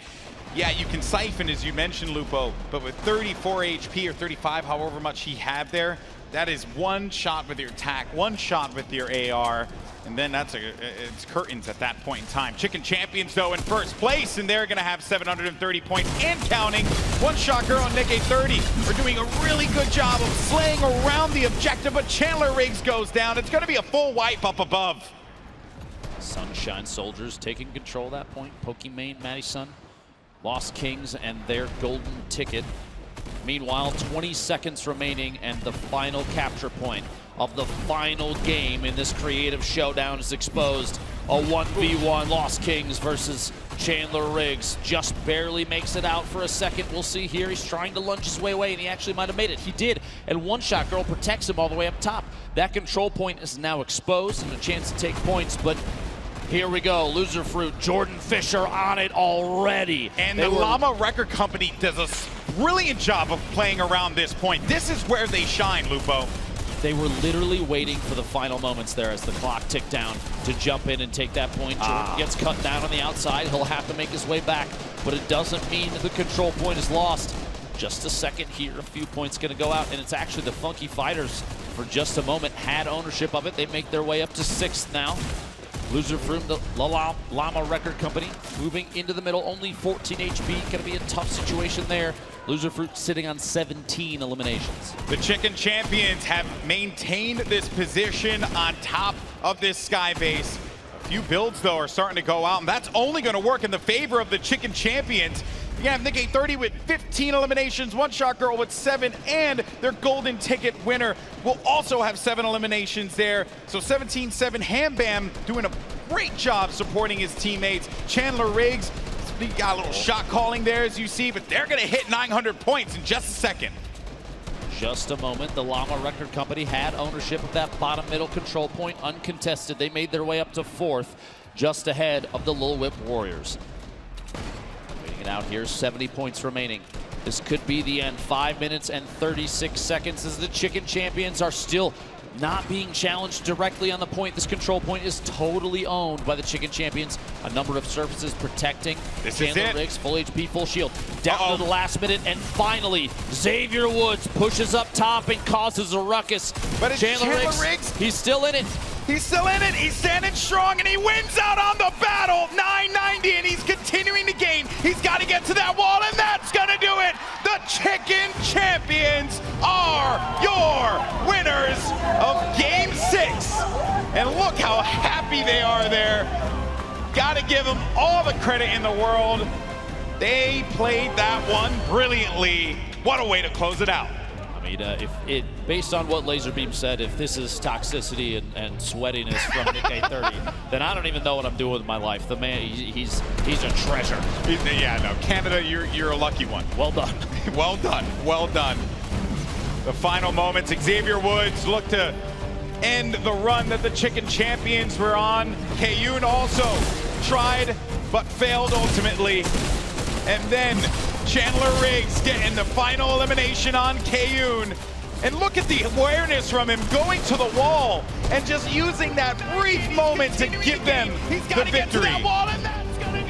The last second there, you love to see it. The celebration from the Chicken Champions. Everybody going nuts. If you're here at the Forum in LA, please make some noise for your Game 6 winners. That was awesome to watch. Sky Station Showdown certainly has been a treat for a lot of us here. Winners, every game has come with some crazy moments at the end, and that's really a fun way to kick off the summer block party. I keep using that word fun because this really is what it's all about. It's fun. It's meant to just be entertainment. It's meant to just have a good time, watch your favorite game, talk about it online, joining us, having a conversation. It really has just been a blast, man. It's true. I've had a fantastic time the entire time, but we do have something very serious. All right, do we want to know who won? We want to know who won? I think so. I think everyone wants to know. It's time to reveal who is the winner of the Fortnite Creative Showdown. And it's going to be the Llama Record Company, Courage JD, Loser Fruit, and Jordan Fisher. $350,000 for charity. Wow, 1 point. What's the difference between the Fish Fam and the Llama Record Company? But we have Kitty standing by with our winners. You guys, I am here and the energy is high. Oh my gosh, congratulations. I am so incredibly proud of you guys. This was such a beautiful story. You may have not won the last game, but you just pulled it out game after game. And I really, Lester, I want to focus on you a little bit. You were our golden ticket winner. It's Father's Day tomorrow. You are a father, and you are going to be coming to the World Cup at the end of July and bringing someone with you. Like, describe this moment right now for me. Oh my God, I've never experienced something like this, and I definitely want to thank you guys for making this possible, and it's amazing. You guys are making me cry. The best gift you guys could ever give anybody. You guys are amazing. I love you guys. I love Fortnite. Thank you guys, Epic Games, for creating this game. It's so amazing. You guys are awesome. Everybody here, oh my God. I can't believe this. I'm excited. I don't know what else to say. And I want to give a big shout out to all my family, my brother, Alvaro, my mom, Irma, my son, Cloud. I named him after Final Fantasy VII. Woo!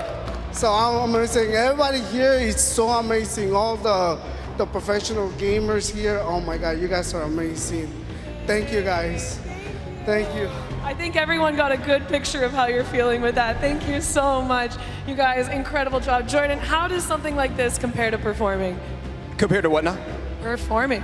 Performing, oh my God. Well, I mean, hi, we're in the middle of the Forum Arena. It's one of the most legendary venues in all of Los Angeles, really in all of the United States. And I'm playing video games with some of my best friends right now and seeing someone's dream come true, being here, being able to go to the World Cup because we play video games, and it's insane. It's absolutely incredible. I have to give so much love to my team. I mean, this was so much fun. The creators of this map and this game mode, you guys have done something so phenomenal, epic. Shouts out to you for giving these people an opportunity, and to everybody else that's playing, all of the other teams here today. I love you all. Let's go get a drink. Hey.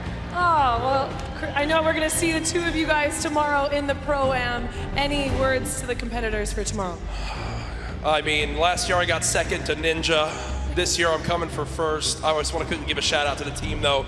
Loser Fruit clutching up in the last game against the Fish team. Lester always ready on the team pushes Jordan, the best sword player out there. And obviously the MVP of all this crowd here in the Forum. So incredible. It felt like we had home field advantage. My family's in the crowd. Shout out to them. Couldn't be happier to have them here. and thanking Epic for putting this on. And with that being said, we just won a lot of money for our charities, which is the best part of all this. Lester, see you in New York City, baby. Yes, thank you, Courage. And Loser Fruit, do you want to talk a little bit about the charity that you're choosing or a message for anyone out here? I was just going to say shout out to Courage. He was like calculating. He's like, okay, we're on this meta points, we're getting this, okay? We have to go fourth and they have to be third and we have to prevent them. He was like full on going nuts. So he like carried us in the coaching.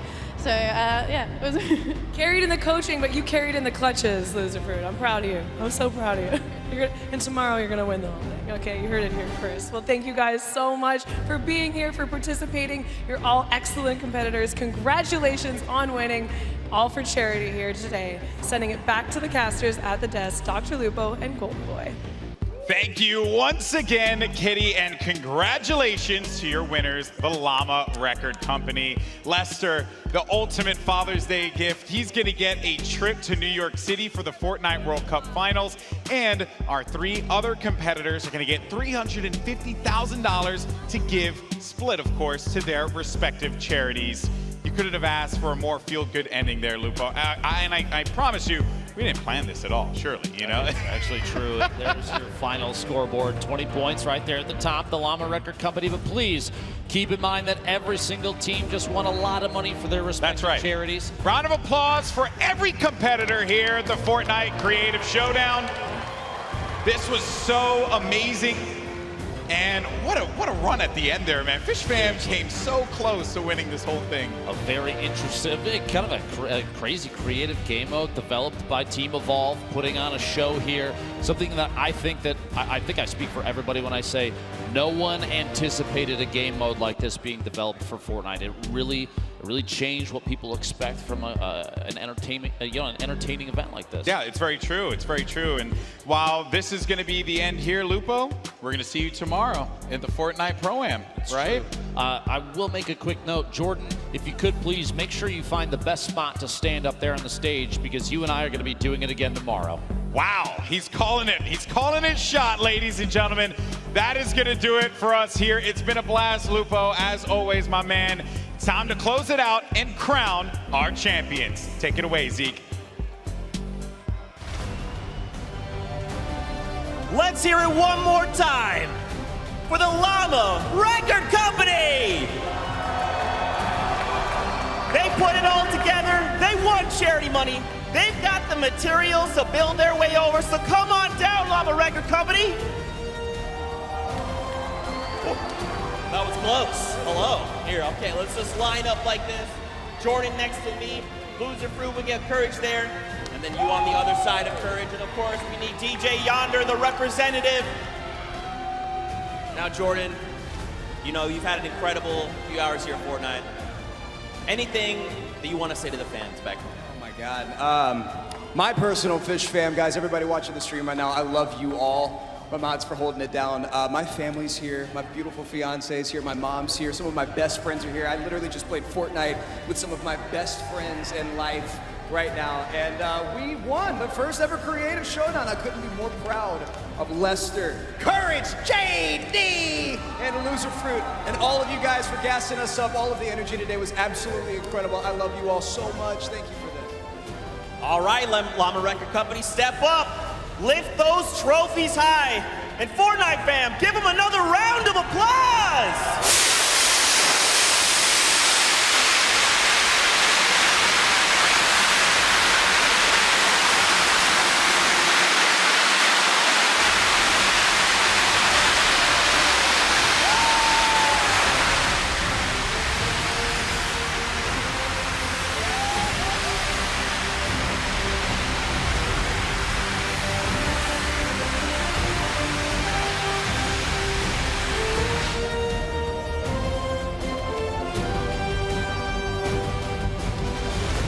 Casting crew and all the other cosplayers that also want to celebrate. Let's give it up one more time for the Llama Record Company!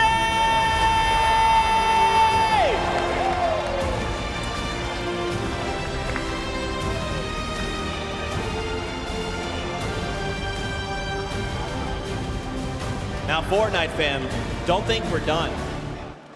Because don't forget, Tomorrow, the Celebrity Pro-Am returns. Tomorrow, tune in at 4:30 Pacific. We've got some pretty big names. Maybe you've heard of them. Dr. Lupo, Tim the Tapman, Brendan Urie from Panic at the Disco, Loxy, Tifu's gonna be here tomorrow? Oh, that's who you're excited to see. I don't blame you at all. But that's it from us here. Don't forget to join us tomorrow for the Pro-Am. And of course, one big name we forgot is Ninja. Thank you guys for hanging out with us. We'll see you guys on the Battle Bus.